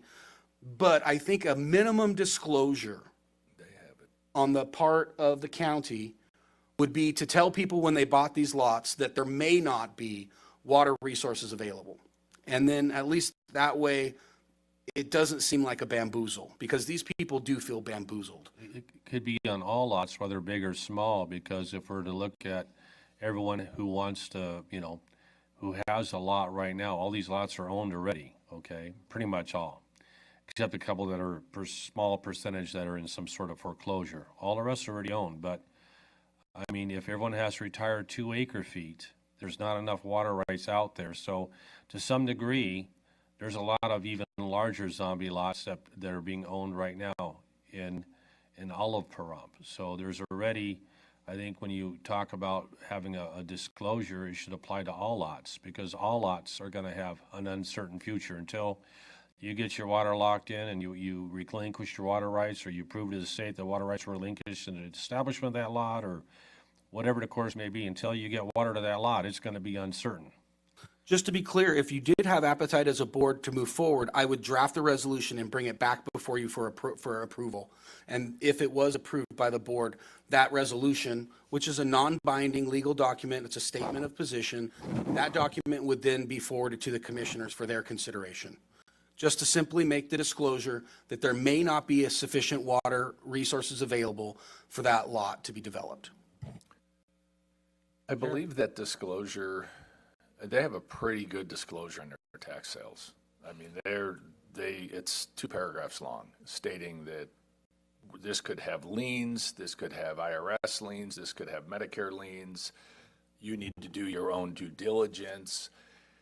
I mean, I'm not going to speak for the county commission, but they tend to like to keep tax properties on the tax roll. And that's why every time it's been discussed to possibly pull the lots that probably will not see utilities in anyone's lifetime that's sitting in this room right now, it always comes back to, well, we don't know. Maybe something changes. Maybe they do have it. Is it up to us to do that? And that's what, so the majority of your calls, because I field a lot of those calls myself, the majority of your calls are from people that did no due diligence, didn't look into anything, and as much as I'd like to feel bad for them, it would mean I'd have to feel bad for the guy who bought a really bad used car from a salesman who said, oh, this baby's a beauty. And, you know, at some point in time, because they do have a big disclosure on there, I don't know that it's worth us inserting ourselves into that. I mean, if the county commission said, we're fine taking off 5,000 lots in Calvada, you know, east of the airport where there's just no utilities beyond the airport and those things go up the hill for 1.5 miles, let's start seeing if we can just pull those back. I don't think they're going to want to do it. They want their $78. So, and they already have disclosures to do their own research on it. I think we're attempting to go into something that is already being covered. Chair, just for a second, I would ask you to go talk to the clerk and talk to the clerk and see what they have for their documentation. Because when they put these things together, they do have a serious disclosure. And they state it when they start the tax sales. Before they start it, they say, you know. That's certainly a step I should have taken, and I will investigate with the clerk. And if there's the disclosure there already, then this is dead. If there's not, then I'll bring it back. Yeah, and it'll talk about water rights. Your guidance there would be welcome. With lots of things of that nature. But the more interesting point on this whole zombie lot thing is what the chair brought up, is that we always refer to them as the lots that are these quarter acres and half acres in these subdivisions that don't have any water run to them. But because of 1293, because of what we discussed in the previous item, there's going to be a lot of zombie lots that are acre and a quarter because the numbers don't add up on where they would be able to buy 2 acre feet. Or 5 acres or 10 acres or whatever it is, because if you do the math, there's about 8,000 or 9,000 of those lots out there. That would mean 18,000 acre feet of water that has to be retired. Where is that? It's not there. It's all been turned over to the utility system. So, you know, when the music stops, you know, there's going to be a lot of those out there. And I've said this for a long time on this board, but you know, again, I've talked to some of, it always comes back to, you know, that's what happened, buyer beware. Doesn't mean that you can't go sit on your lot and look at the stars if you want. You know, you just can't use it to put a house, which is what everyone believes their lot was intended for. So it's a terrible situation, and fielding those phone calls from the people is not fun. But we can't, I don't know that we insert ourselves into this type of manner because it's really not what our mission is. You have to field the phone calls, so it's unfortunate for you. And if I come up with a way to put something on the website to make it easier for you not to field those, I will let you know. But I just don't know of anything that the county would want to do, and I don't see us having any reason to do something from that standpoint. Understood. I have another question. It seems like we had this discussion several months ago where there was some discussion that the county would stop putting, you know, new zombie lots that they get back on the tax lien. So there's no difference in the county's behavior. They're still selling them. Okay. While we're in discovery and we're in discussion here, I think there's one aspect that should be considered that Mr. Locke brought up, and that is all of these new subdivisions. We don't know how many zombie lots there are. We know there's a lot. For every subdivision lot that gets built and approved and a house gets put on it, that's another lot somewhere else in the valley that won't get built. So it's not a problem that's diminishing. It's an increasing problem. As we add more parcels to the valley, there will be more parcels, that exact number of parcels that won't get developed somewhere else. So the number of zombie lots is growing as we create new subdivision lots. They're connected. My concern is that there's a moral obligation that the county has, that they declare these lots, as everybody comments on them being zombie lots. All the county is doing is rolling these lots over and over and over for resale. And to me, that's immoral. But with that being said, I think we discussed months ago about zombie lots and being able to put them together with existing lots. Maybe there might be a program that could be developed by the county in combination with district, with all zombie lots can be turned over to the district, and the district can see if we can put together these lots that are an acre to an acre and a half or whatever, and make them saleable. So I was the one who had that on the agenda. You were. It was called reverse parceling. What my attempt was to lose the lot line between knowing that we don't have enough acre feet for 1293, that we would lose the lot line in at least 20 or 25 of these lots that went up. The appetite from this board was not there to get into the real estate business, which I agreed with after listening to the comments from fellow board members. Look, we all want to take the moral high ground. We all wish that we could tell people and save them from making what is probably going to be a bad financial decision. But the question then begs that, all right, if you're 6 lots away from water, is that a zombie lot, or is that a partial zombie lot, or a 1/3 zombie lot? If you're 15, and that's where the problem comes in. We're like, there's no definitive, this is such a gray area on what you're going to determine a zombie lot to be. Is buying a 5-acre parcel a zombie lot? Well, not if you go run out and grab your 2 acre feet of water and stick it on there. So it's like we want to warn people, we want to help them. But if you're going to go purchase real estate, just like if you're going to purchase a car or if you're going to go purchase something else, hopefully you know what you're doing. And if you don't, you're probably not going to make that mistake the second time.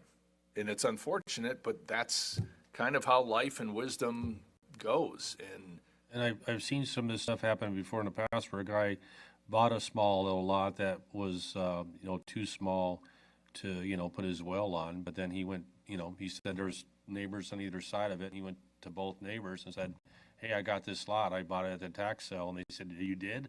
I didn't even know it was for sale. And he says, yeah, I got it for $2,500.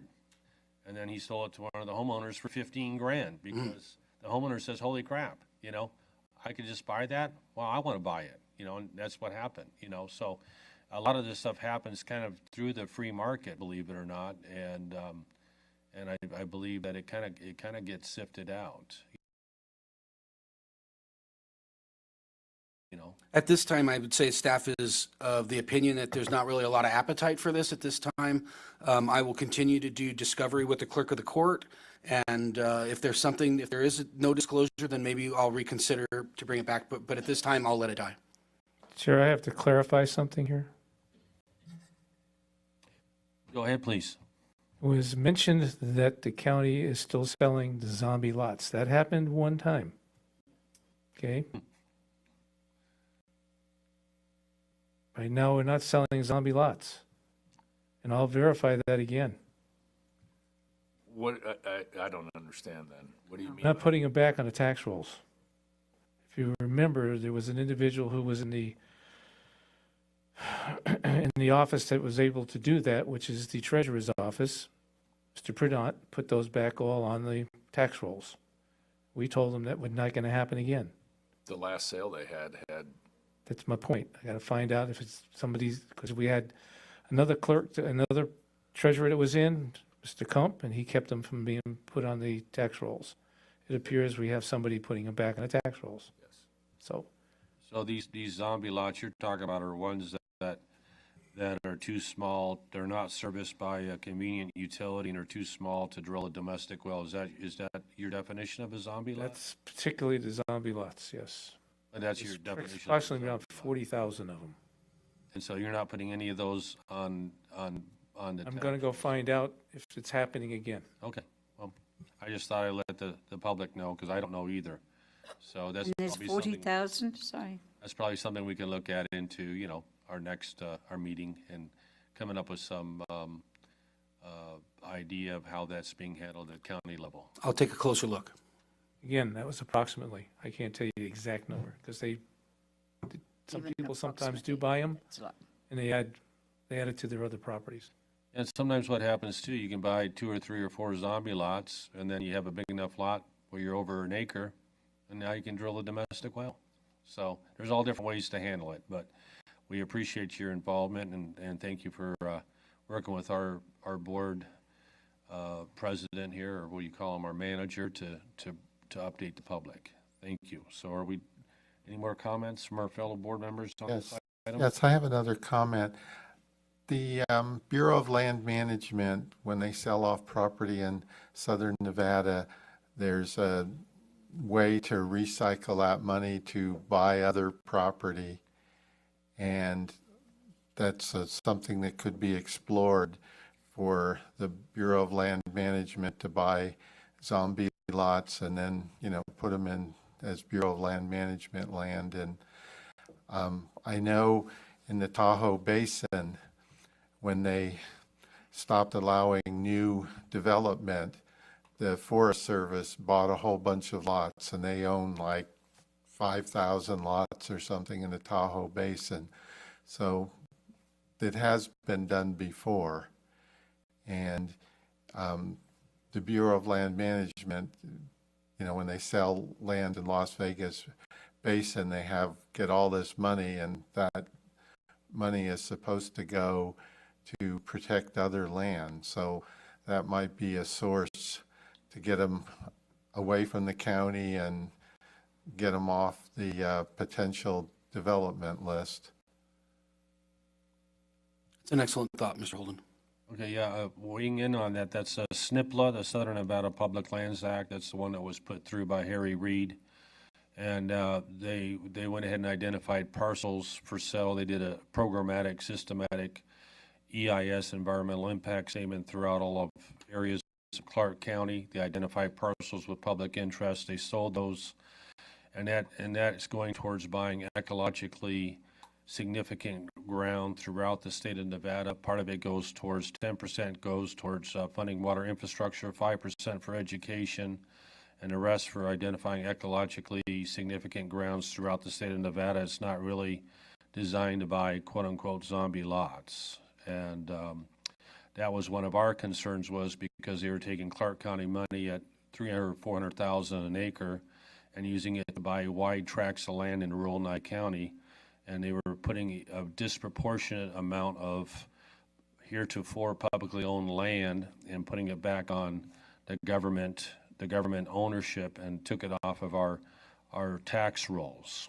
And Nye County is already about 98% federally controlled. So, yeah, that really hasn't been earmarked or done that. You'd have to go back and go through an act of Congress and change the whole language of that act. I've looked into it extensively in years past. Thank you. And I wouldn't look to Clark County for anything that they do. They right now are in dispute with Red Rock Road, with land they tried to develop, which now is in court.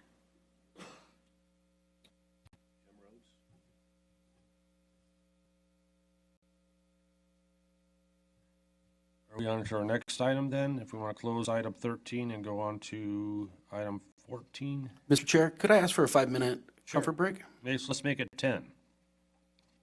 10. We will be back here at 11:57.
Okay, everybody, we're about 30 seconds out from coming back into the meeting.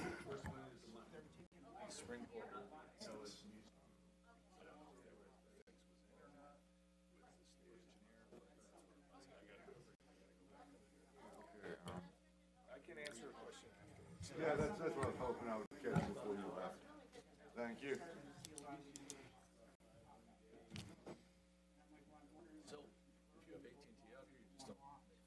Yeah, you just don't talk. Yeah, line adjustment, yeah. That's fine. Okay, we're going to rejoin the meeting here, beginning with item number 14. For discussion only, discussion and deliberation on the 2-to-1 relinquishment ordinance for new residential subdivisions within Nevada Hydrographic Basin 162 and what progress has been made toward the ordinance being ratified by the Board of County Commissioners. This item will impose no financial impact. I was asked to bring this forward. I believe Mr. Holden wanted to see this. So we passed an ordinance that would have, or we read an ordinance that would have required the 2-to-1 relinquishment of water rights for all new subdivision homes.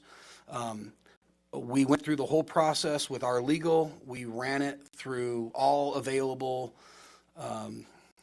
grand poobahs. Everything looked great. It went to the county commission and it didn't go any further.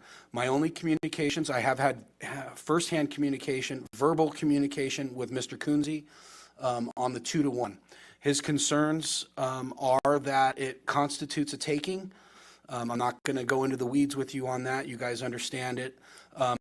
What I'm focused on here, and Mr. Carboni may be able to speak to it as well, is that I have gone through all of the process that created the water district. I have worked with Ms. Sticks. I have looked at all possible courses of action for this body to follow up on the ordinance. However, my findings are that after the water district passes an ordinance or reads an ordinance and it gets forwarded to the county commissioners, if they choose to pigeonhole it, or if the DA chooses to pigeonhole it and not bring it back before them for ratification, that's where it dies. We could pass another ordinance with different language, possibly working through the liaison and the district attorney's office to change the language and bring a new proposal forward. After speaking with Mr. Locke and seeking his guidance on this ordinance process, I don't see great wisdom in passing another ordinance until we get this one either approved or killed. And in my opinion, in my own opinion as the manager, if there is a problem with the ordinance as we passed it, the best possible result would be for the ordinance to come before the county commission and have it be rejected. It sitting in a pigeonhole, I don't think sends a great message for my board members. It doesn't send a great message to me because we spent a tremendous amount of work on it. So to have it just be pigeonholed Was it even brought up for discussion at all, or was not? never agendized. And so that could be a concern too, and if they thought they had problems with some specifics, they probably would have been welcome to make some changes to it, but we did what we felt was fair, and I think the precedent for that was the ruling was it 1293 that the state did, and that could have been construed as a taking of a water right by a property owner who heretofore could have just drilled a well, and now they have to buy 2 acre-feet, and that was actually upheld, that decision by the water engineer. It was a unanimous decision upheld by the Nevada State Supreme Court, so it was actually an adjudicated decision. So I think we've done our job as a board here. We expressed a concern. We came up with a way to be equitable and make sure that those water rights adjustments were held uniform to all classes of folks, whether it was mom, pop, kettle with a 1 1/4 acre parcel, or if it was a large developer. We wanted to make sure that it was equitable over all of the users of the water. And at that point in time, it was up to the board of commissioners to proceed as they saw fit. So at this point in time, I think we as the water board have done our job. And at this point in time, the responsibility for the action or lack of action will have to rest with the Nye County Board of Commissioners. Speaking of which, does our liaison have anything to say regarding this? Yes, he does. And we've had many conversations about this particular ordinance, and we have argued the issue, is it really a taking? We've asked the DA to give us an answer, and we have not received one yet. Matter of fact, he won't be back in town until probably tomorrow from wherever he's at. He does have several things on his plate. This is one of them. I know that there's several of us that were up there that are Board of County Commissioners that were ready to move forward with it. But again, we need to make sure that we are not going to get ourselves into a lawsuit right off the bat. I felt that it was okay to go, but that's me. I'm only one vote. Well, and I think that you felt it was okay to go, most likely because you've been in the throes of this for the past 20 years of living here. I think we're going to have a new commission. I think that some of the powers that be saw that writing on the wall. And so delaying something like this is really easy to do. But I agree 100% with our chairman that we did our job here. The manager did his job. We did our job in stating this, as we've said earlier in this meeting, that every time we create another parcel somewhere else, that's X amount of parcels that are not going to get built on, that people have been paying on, that have been here somewhere else in the valley. So the trade isn't equitable. The people, as a gentleman in the crowd just explained to me, buying an acre lot a long time ago, he can't drill a well now. Do I believe that was a taking? I did believe that was a taking, because when parcels are created in the state of Nevada, you have a right for a domestic well. You don't have water rights, but you have a right to put a home in domestic well. I think the state would have been better off saying that you can only use 250 gallons a day, but you can still have a house. You just can't be a big water user. They could have done something else other than let paper, water rights and money transfer hands, which is all that really happened. It was, we didn't take any extra water off the books per se. We just enriched people by allowing water rights to be sold for those. And there's going to be a lot of people stuck without having the ability to do that. So I hope that other commissioners and or the DA will address this, but it's my belief that it's certainly not going to happen in a timely manner. And like most things, this is a pretty big political football. So what goes on behind the scenes of this board and behind the scenes of everything else is probably at play, and that's why this thing will probably never see the light of day. But I do agree that the board did what we can do from our standpoint, with this. I don't think it means that we give up completely, but I know that we put in the effort. And, if the county commission decides not to, look at this when there is a Supreme Court precedent that's already been laid down, then we can't do any, then, Not only a Supreme Court precedent been laid down, but a Supreme Court precedent that has been laid down in Basin 162 in this basin. So it's Specifically this basin. specific to this basin. So, but I think, we can look forward to the new board.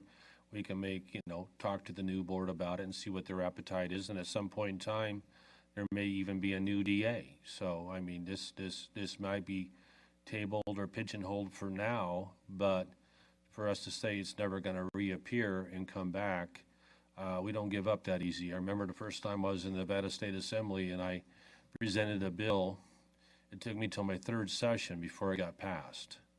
And there was 2 sessions where it was actually tabled by a chair of a subcommittee. And I had the votes to get it passed out of subcommittee, but the chair refused to bring it up to a vote. But the third session, it got brought up to a vote, and it passed both houses, and it got signed into law by the governor, and it had to do with water law. So this might be tabled, this might be delayed, but it's not dead. I won't get too discouraged. I want to ask a question, and I have no idea of the answer, but is there a possibility to get this put on the ballot in the next election? Not by us. It's very expensive to get a ballot issue. But I mean, this is the most important thing we have done as a board by far. I don't think there's anything that's even close to the importance of this. I mean, this is what we've done. I mean, this is it. This is the most important thing. And I think we have to do everything we can, you know, short of strangling the district attorney to get this through. And I will explore whether or not, how that process goes and whether or not the water district has any ability to initiate something like that. I guess the other thing that might help is doing a press release and maybe, you know, saying what we're trying to do. And, you know, you can, I don't see there, since now it's in the public record, the opinion from our lawyer, you know, give that to the press too. And hopefully we would get some good press on why this should be done. Well, I'm sure the press is watching, so hopefully, Yeah, but you can try and twist their arms to get this out there. Chair, I just would caution, Go ahead.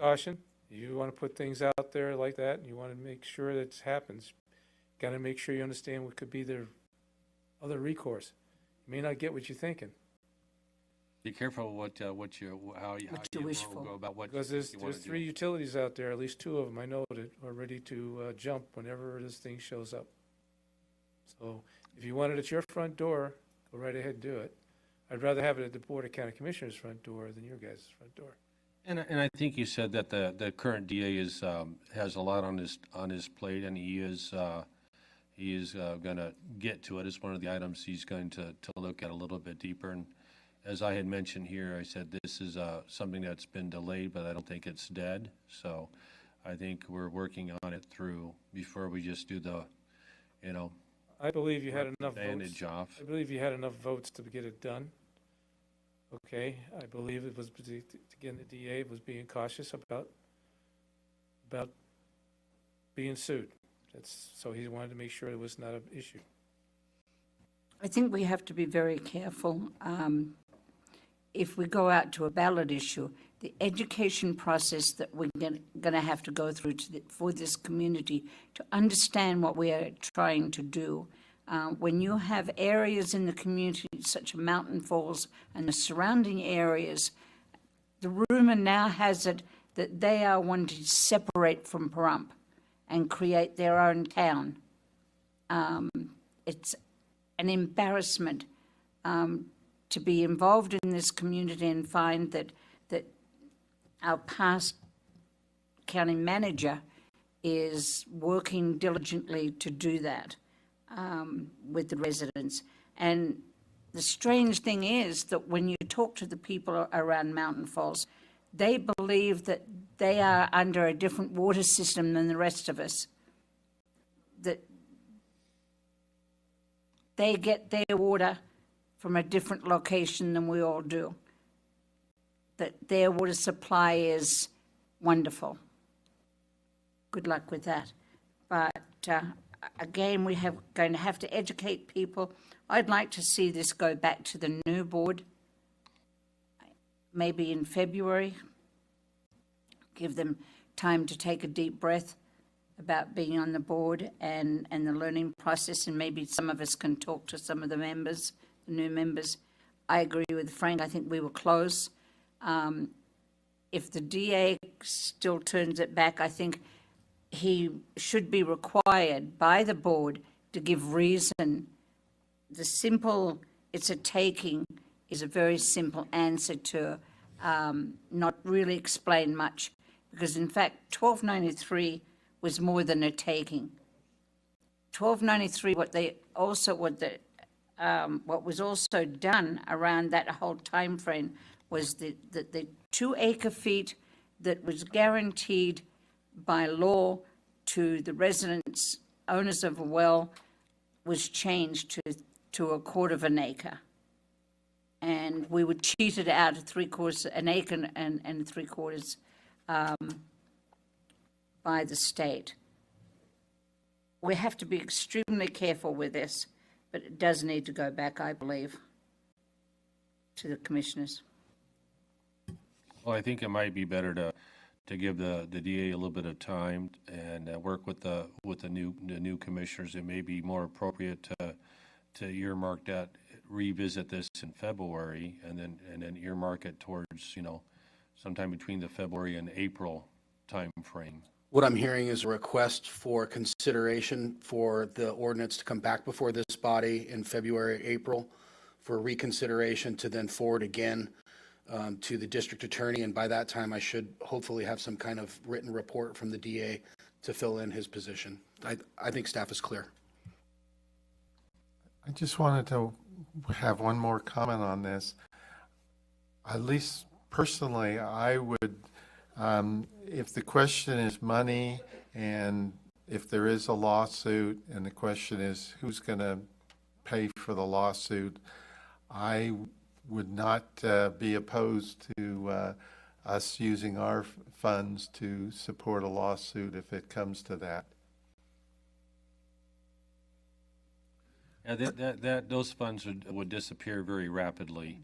Well, I realize that. You're working against some real deep pockets, number one. Number two, they don't also just go after a board, they'll go after members individually as well. So, lawyer up.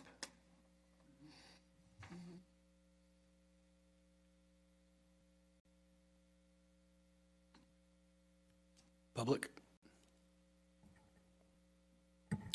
Mr. Chair, I think we should seek public comment.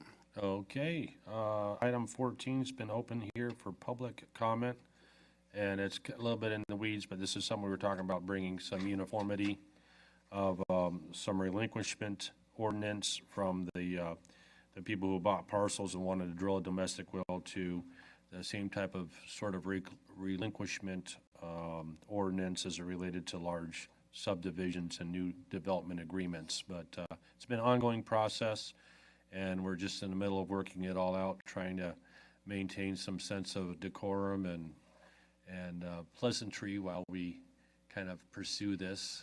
But we welcome you folks to the dais there if you want to give your opinion, or you want to let us close this item, go on to the next one.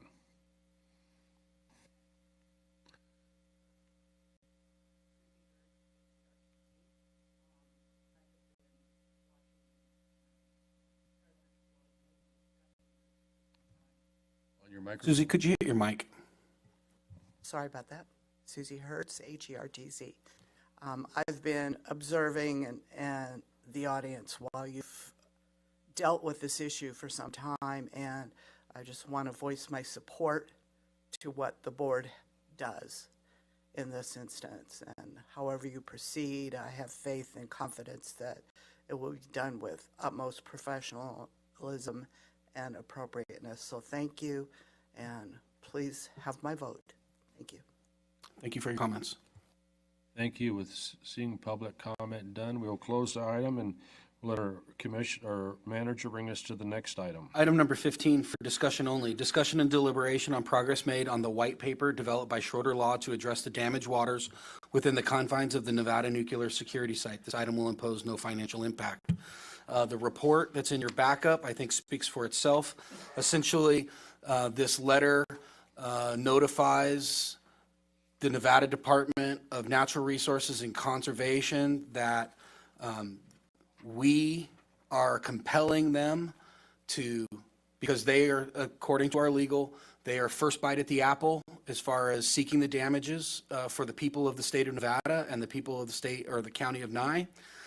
Should that department, that State Department, choose not to pursue the damages and the return, their lack of action will authorize a second bite at the apple. That will be our legal team's opportunity to pursue recovery for the damaged waters on the Nevada test site. This item was initially brought forward by our chair, Mr. Goodhart, and we continue to go down the rabbit hole. As I said, the backup speaks for itself. It's in legalese. I'm not going to try to parse it out for you, but the gist of it is Natural Resources act or we shall. And we are moving on our way to the point where we will be able to file that suit. So this white paper did come at considerable cost. You will be seeing that in our financial breakdown coming this next cycle, May. In your budget and your expenses, you will see that this white paper was not cheap, nor was bringing Ms. Sticks down for our previous meeting. There was considerable expenses involved in both of those activities. I don't have a flat number yet on the white paper's expense, but I'm working with finance to try to be able to tease them out.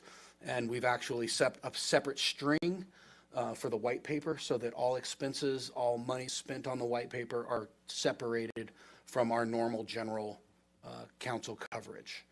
And that's what I have. If you have any questions, I should be able to answer them. I see that was addressed to James Settlemeyer. I did serve 3 terms with them, and I'm pretty friendly terms with them. So if I think I'll follow this letter up with a personal phone call and see if he can't That would be amazing.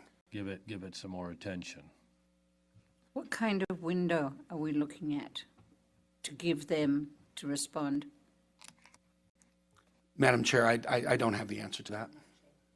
Sorry, Madam Vice Chair, I do not have that answer, but I will make a note and I will get with Ms. Sticks to see if there is some kind of term of limitations or.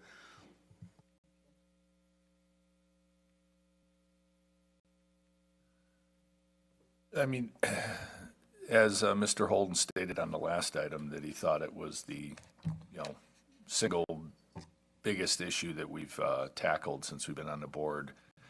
This one could be the single biggest issue times 100 over that item. The issue isn't, did they taint the water? Like, that doesn't have to be proven. That's already documented. There's nobody who's going to claim that they didn't. The question is, did they have the right to do that and do it in our backyard? And my belief is if we don't, this is kind of similar to us protesting something. If we don't get out there first, if we don't get out there and say, hey, look, we have a problem with this, because the waters are owned by the state of Nevada. Even though this wholly lies in Nye County, the waters are owned by the state. So as soon as we initiate something, if it gets any legs, you're going to see Clark County, you're going to see Washoe, you're going to see these big counties jump on this. And if we're at least out there first, it'll help us keep some portion of whatever might come of this, than us jumping on the bandwagon at the end after Clark County or somebody else starts this. I think the number was trillions of gallons of water. If you look at that number, that would be good enough for Clark County to not be taking water off the Colorado River. That's how much water it is.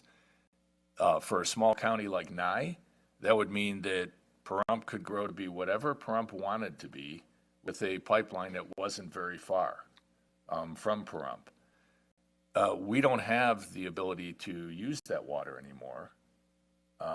And the idea that the federal government unilaterally decided they were going to be willy-nilly with throwing some nuclear stuff in the ground and not really protecting it, knowing that they were doing it, I think that there is reason for us to move forward with this. We've seen the other lawsuits on TV ad nauseum for the past 2 years. I mean, Camp Lejeune was a dry cleaner that happened to be on, the site that didn't do what he was supposed to do and got stuff in the drinking water.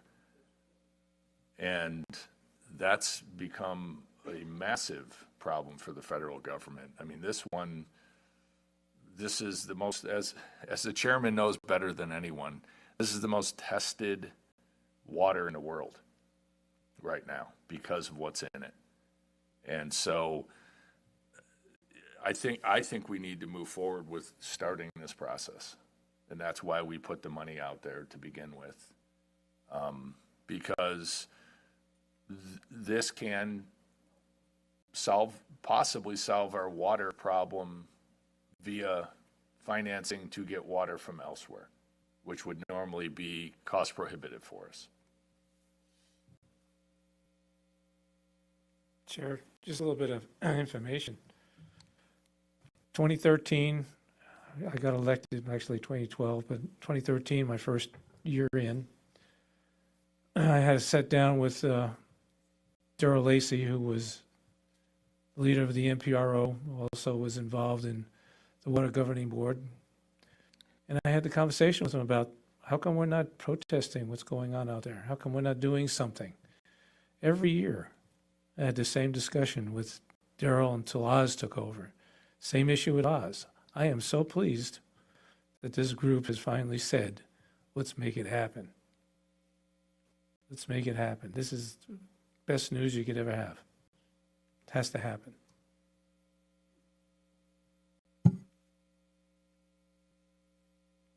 Then what kind of window are we going to do it before we move forward? So Ms. Sticks is going through, she has to make so many notifications to Department of Natural Resources and Conservation before they can determine legally that they failed to act. Once they failed to act, then Teresa will come back before us with a lawsuit and an activity and a budget. That activity will come before this body for consideration on whether or not we really want to pull the trigger. And we made a resolution in the Nevada State Assembly and Senate. The legislature passed unanimously in both houses, signed by the governor, urging the federal government to enter into negotiations with the remediation and mitigation of this damaged, impaired resource. And at that point in time, we didn't have any response from the federal government. That's why we're going the route with the state now. But it did pass both houses. It was called Assembly Joint Resolution 5, and it was the year 2011. You can look it up on the internet, and I was a sponsor of that. Did have some assistance from Darrell Lacey in Nye County, and they did give me some of the backup material that we used to present that. But the language is there, and it's memorialized in the Assembly archives. So. It's something that's been ongoing for a while, but we know when you go after someone like the federal government for something potentially in the tens of billions of dollars, it's going to be a long, hard uphill battle. It's a uninformed,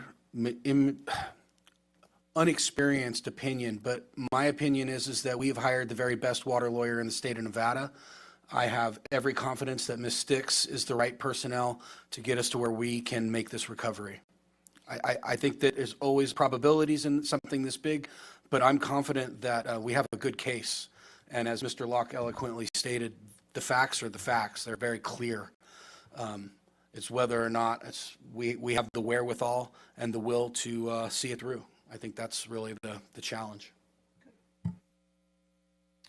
Translate wherewithal, will means money, just so that everybody understands what that is. Okay, I think with that, we'll bring that item open for public discussion, but I think just kind of ongoing, bring up the public up to date of what we're doing.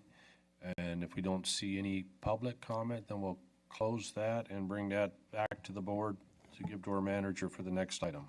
Item number 16 for discussion only, discussion and deliberation on holding the regularly scheduled meeting in late May 2025 of the Nye County Water District in the Nye County seat of Tonopah. This item will impose no financial impact. This item was brought forward by our Vice Chair, Ms. Williams, and she's spoken on this item a number of times. The reason I brought it forward is to get your feelings on it. I agree with Ms. Williams that we should have at least one meeting in Tonopah. The reason there's no specificity on the date is because this May meeting is the budget approval meeting where we have to catch a window in 3 weeks in May. We always have one meeting that's out of schedule. I feel like because we have a little bit longer period after May, this is the appropriate meeting to have in Tonopah. The roads are clear, there's no snow, which I don't like. So if we're gonna have a meeting in Tonopah, I feel like this would be the most appropriate, and this gives me time to work with Serena and Tonopah because the systems are going to be a little bit different. I'll have to make one trip prior to the meeting just to make sure I'm oriented and ready to hold the meeting up there. But if Ms. Williams has anything she'd like to contribute to this, this now would be the time. Know what the previous board would do, but every third meeting they were meeting up there, and I just don't think that's reasonable. But they also do go out to Railroad Valley. But going to Tonopah assists the surrounding areas to be able to come before us with their concerns and issues. And I think being that we are a Nye County Water District, the district needs to move in the north area. Thank you. Mr. Miller, you going to be able to wedge another seat in there somewhere? Or are we going to have to double up on one of those? Yeah, for sure, we'll have to double up. Or I can call in for that meeting. I'm not used to company, it'll be weird.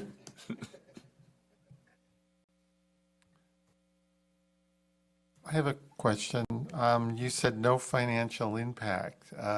If you're going up there for a pre-trip and that would be expense, there is a financial impact. Yeah, I don't know what it's going to be, but it's... To be honest with you, Bruce, I don't file any of those expenses because it's more of a pain in the ass than it's worth. So I just, filing expenses and all of that is more trouble than it's worth to me. So I don't file any expenses. So for people down here, would there be a county car available for us to carpool there? I could explore that. I'll look into it, Bruce, and get back to you. Okay, thank you. I wouldn't travel with three or more if I was you. You need to cover your Brown Act violations, open meeting law violations. Make sure you don't look or give the appearance of guilt. Right, and to what Ms. Williams is speaking to is a potential quorum, and that would be 4 people in close proximity discussing matters that could potentially be discussed by the body, as long as it was less than 4 people and reasonable effort was spent to not discuss matters. I think you'd be fine with 3 in the car at a time. But I will explore I don't know whether or not board members can use a county vehicle or what the implications are there. There's going to be human resources issues and county manager issues. That'll take me a day to get teased out. A suggestion to the manager, can we try and set that meeting at 11 o'clock? That way people can drive up from here in the morning and don't need to stay overnight prior. And our meetings typically are 3 hours, 3.5, so it gives you plenty of time to drive back also. That's an excellent suggestion, Mike. I'd like to notify the board that medically I'm unable to leave the area. I have to be here in the evenings. We can have you telephonically here in this building and hold our meeting in Tonopah, and you should be fine here. Thank you. You thought it was going to be towards later in May then? Yeah, it's going to be late in May, like the last 3 weeks. It'll be probably the third Tuesday in May, but I won't know until we get there.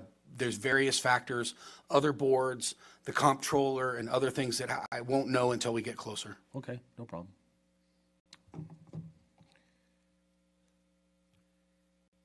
But I sense that we have appetite for that meeting in Tonopah okay, then we'll plan for that. No action is taken, no vote will be necessary. Okay, so open that up for public comment again, item 17. Okay. That was just about us going up there to Tonopah. 16, sorry about that. I'm on item 16. Laura Larson, LARSCN. Okay. I know that the BOCC commissioners go up to Tonopah. They come back and everything. My suggestion might be to ask, and then they have, some of them are in this building in addition. So I don't know if you wanted to ask Mr. Carboni how they actually do it there to transport up to Tonopah and get his suggestions other than driving. But, you know, when you were saying about the 2 people or 3 people in a vehicle, then I would take the suggestions from Mr. Carboni regarding the fact of how they do that. Thank you. Thank you. Thank you. With that, County helicopter. I think we'll close item 16, and we will open that up for item 17. Item number 17 for possible action, consideration of minutes to prior meetings, review, correct, and/or accept presented minutes of previous meetings of the Nye County Water District Governing Board.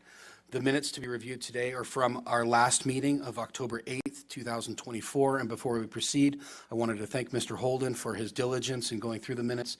He found several errors in my agenda this cycle, and he saved me from an embarrassing situation. So my thanks go out to him. Now that he's not the secretary, it turns out he's a great secretary. And the minutes you provided me a copy of, are those reflected changes? Yes, the minutes that are presented to you reflect the changes that Mr. Holden brought to my attention. There's an error on the minutes in your backup, but however, the minutes for you to sign, they have been corrected. All right, thank you. Any other comments from my fellow board members in regards to the meeting minutes from the October 8th meeting? And thank you, Mr. Holden, for going through those minutes. No problem. Well, if no other comments, I think I'm just going to go ahead and put my John Henry on this. Thank you. Moving on to item number 18, supporting reports, organization members, staff, and county liaison. There's 2 items that I would like to discuss on this. A member of the public brought it to my attention that the loss of this language, which is a standing item that's been on our agenda since we started this, this language, Las Vegas Valley Water District and Southern Nevada Water Authority, creates maybe a perception that that organization is somehow connected to us or on our agenda. It did cause some concern. It's my intention to strike that item. By the time it had been brought to my attention, the agenda had already been published. So I plan to strike that out. And while she's not here, I'm going to take the liberty of filling you guys in on something that took place at the Central Nevada Regional Water Authority. Unless Mr. Miller is able to speak to this item, they found within the monthly logs, because that's something that they do that I'm going to start doing myself. Jeff Fontaine and Joni Eastley, they analyze Nevada Division of Water Resources monthly filings. They bring that material to the board for discovery. I'm going to, there's always more to learn. I can do a better job in a lot of places, and this is one place. Short of it is, a company called P2 Mining in Gabbs has made an application for nearly 6,000 acre feet of water for a mining operation in that basin. The basin is closed. It's a designated basin. It's not overpumped, however, it is over appropriated. They're looking for a lot of water, 6,000 acre feet of water. And there's some concern from the Central Nevada Regional Water Authority for a protest letter. I don't have enough information, and there certainly wasn't enough time to bring it before you. It just happened the other day, on Friday, actually, it came to my knowledge. I've pulled the abstract. I'm looking at the filings. They've not been approved. They're only in request mode. My instinct is division will deny the 6,000 application. Perhaps some portion of it may be approved, but I don't know. I did have good conversation with Mr. Tuck, Public Works Superintendent. We have water rights available for pumpage in that basin that are held by Nye County. A significant portion, a significant amount of water, that it's possible that we may lease some portion, or we may make available for lease. We're in discussions about it because it's to the county's benefit that that water be pumped, because right now it's not being pumped. So we may be able to, I'm helping to facilitate perhaps some communication so that that application will not be necessary, but it's still very preliminary. I hope to bring a more thorough report before you at our next meeting if it's still relevant. That's really what I have on, I think. Right, P2 P2 mining in Gabbs, it's a total of about 6,000 acre feet. The application was filed in November, and that's about all I have. I got a question. You're confusing me a bit. Are they asking for new water rights? Affirmative. So if the basin is over appropriated and they want to make it more over appropriated? Okay. That's a interesting thing. So one thing that is interesting about each basin is its own creature, and they have their own individual characteristics and quirks. While Gabbs Basin, Basin 122 is the basin that we're talking about right now. While it is over appropriated, it's under pumped, and we see water levels climbing in Gabbs. So it's a different situation up there. There's almost no use. The population base is very small. There's no construction. There's not a lot of pressure on that water. So it's a unique situation where, yes, it's over appropriated, and yes, the gut instinct is no, hell no. File a protest letter on it. But the greater dynamic of it is that if the basin isn't stressed and we see water levels inclining, and we have water that needs to be pumped and we don't have a reasonable way to use it, this may be a situation where we actually support a project that on gun draw, it seems like you would want to protest it. It's all very new. Like I said, this only happened on Friday, so I continue to work with Mr. Tuck and Division to try to understand the situation more fully, and Ms. Eastley. Just to add to that, Chair, Go ahead. and I believe you probably know this as well as I do, is Gabbs was a city and it was growing. And after it turned out not to be a city and decided to go back to be a town, and all the problems they've had up there, you can tell that it's been declining for years, and it's still declining. That's the reason why the Population. the pumping is very, very low. Obviously, we know the water system up there is falling apart, which is what we've went out and got some government grants to redo some of the sewer and water piping, and we've already done many times have done the tower. There's just a lot of things we keep doing, but again, that's the reason why you see a lot of declining there. That's why the pumping is not as high as it used to be. What item are we on, Dan?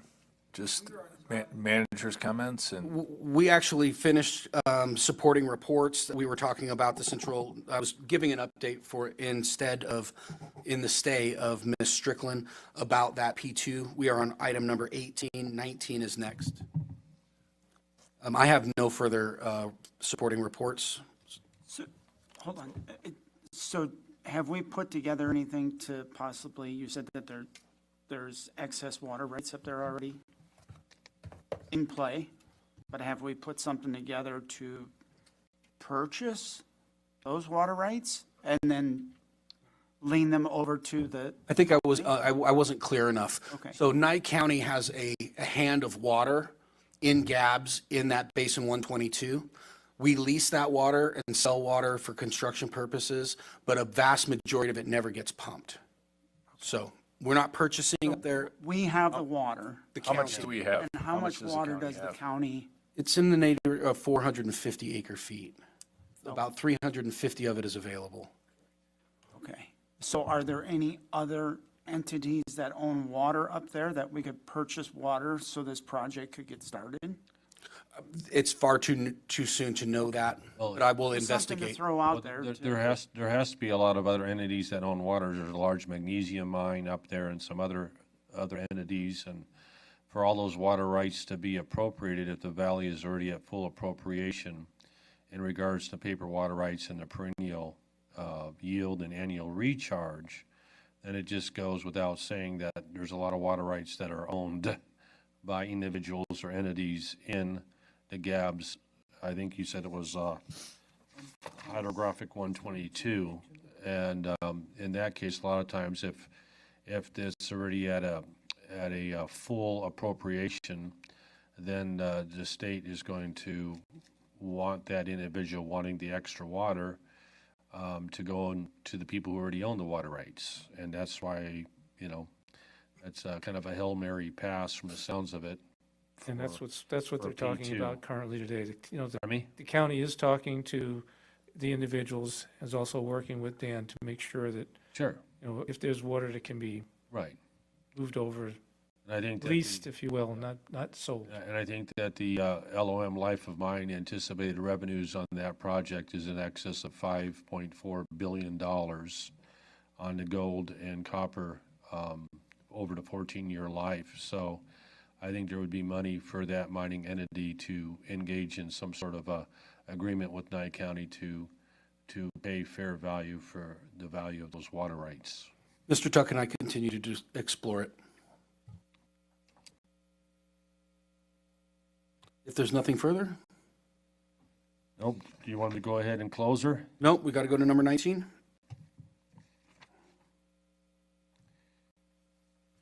Is there a reason why we're having it on Monday versus Tuesday? It's a typo. Okay. Because it would be Tuesday the 11th? Okay.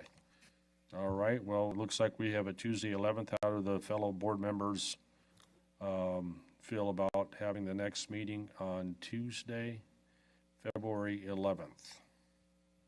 Do we have any conflicts? That date works for me. How about you, Mr. Locke? It seems to work.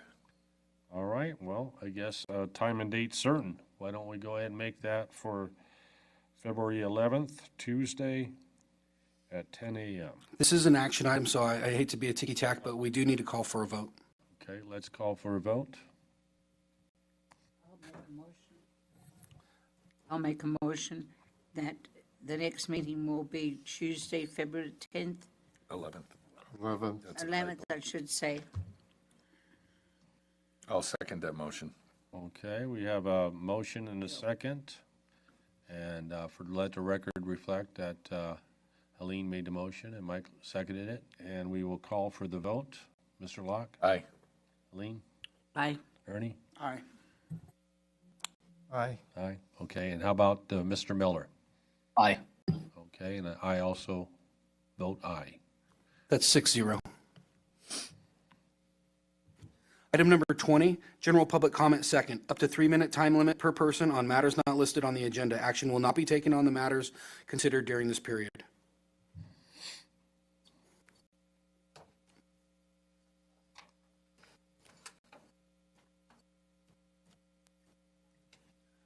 Laura Larson, Larsen.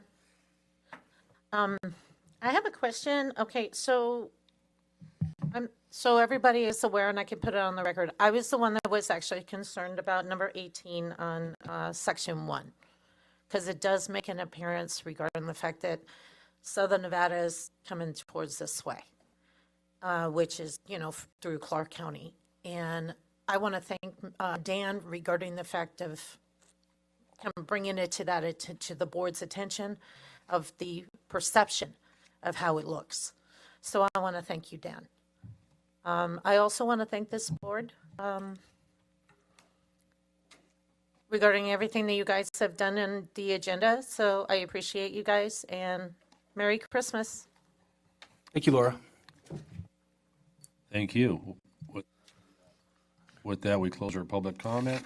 Item number 21, board comments. This item may include announcements or topics proposed for future workshops or agendas. I'd like to address something. I've seen a bunch of lots, and I don't know if I need to talk to the county on this, but a number of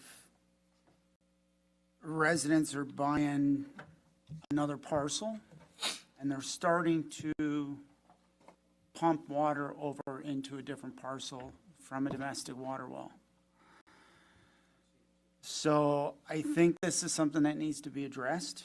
I think we either need to take and go to those people or put something in together and move forward with it and see if we can take it to the county side and I don't know what to do with it. I've just seen it. It's a concern.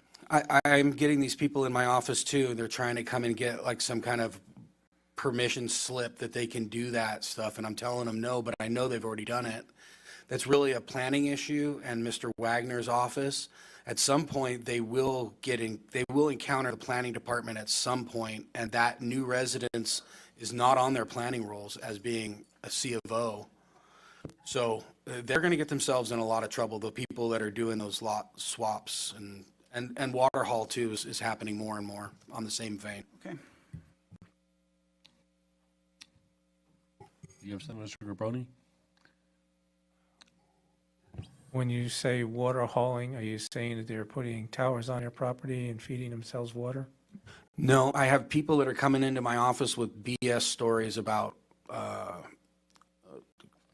water and gravel, and but what they're doing is they're camping on a property either with an RV or some kind of makeshift, and they're hauling water with their vehicle from their friend's residential well.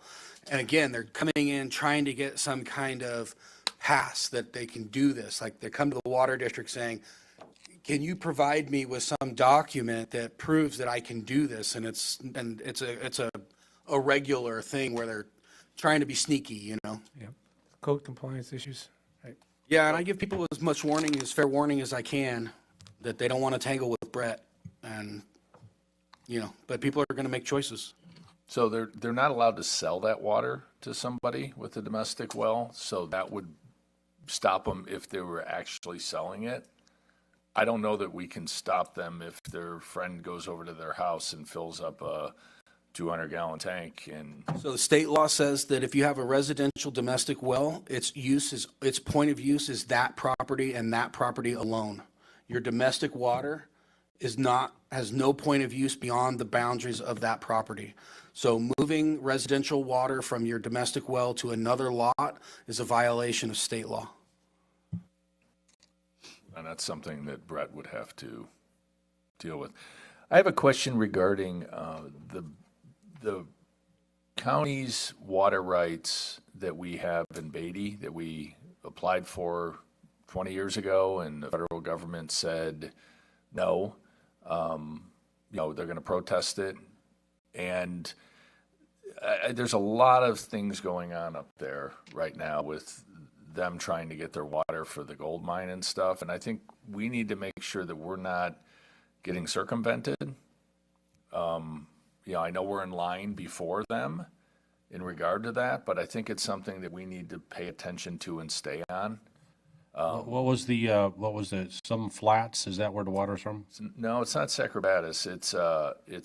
I think it's still south of that, but we had the county had 1,200 acre feet. Right.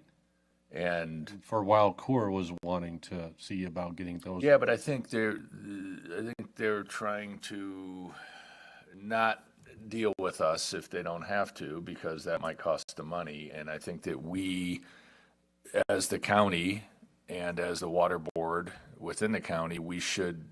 Have you dig into that a little bit? I think you should look at it and try and find out what's going on. Because we've got the applications for 1,200 acre feet. Right, and they're held up by protests from 4 federal agencies. I will look into that basin. It's actually an Amargosa basin. It's a basin that flows into Amargosa. It's not a Beatty basin, but I will dig into that. I will pull all of the filings that have been made in that basin to see if there's any circumvention or to see if there's any. Well, yeah, it's the 2 that were made by Nye County, and Nye County's the owner of those. And it's all part of, they call it a regional groundwater aquifer. Even though it's a separate basin, they're contributing basins.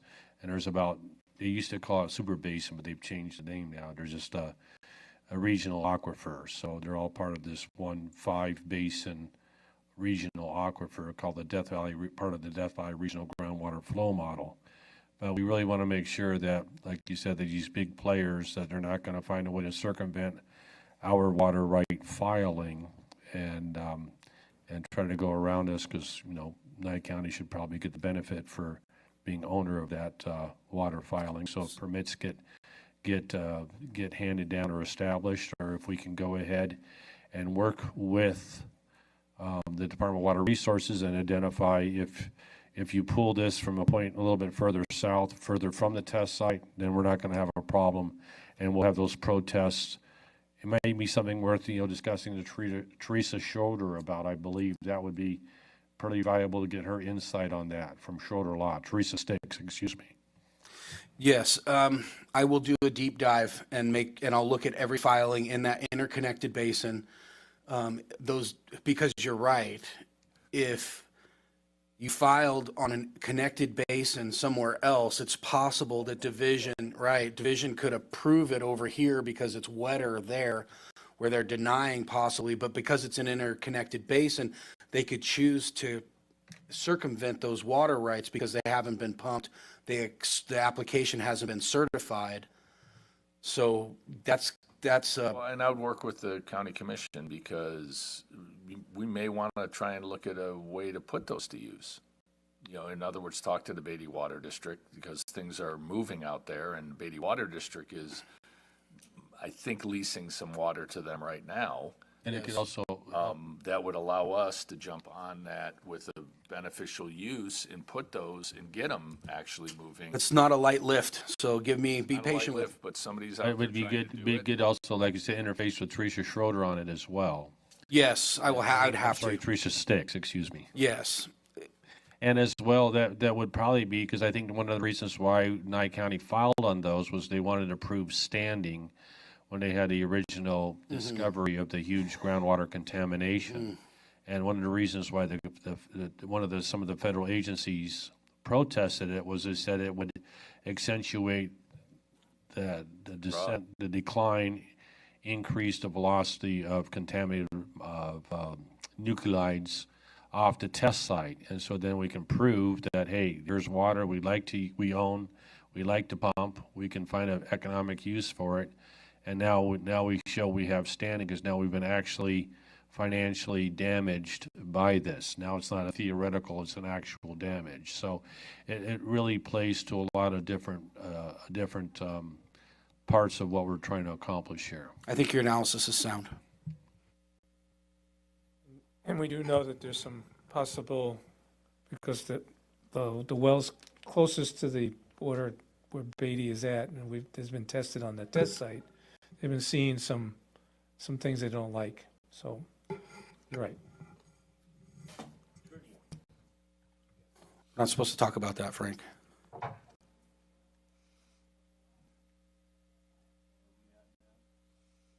Board comments? If there's no other comments, we're ready for adjournment. All right? Do we hear a motion to adjourn? I would move we adjourn. We hear a second? For a second. Seconded by Ernie, okay. I'll call for the vote. It's not necessary. All right, adjourn. Good meeting, everybody.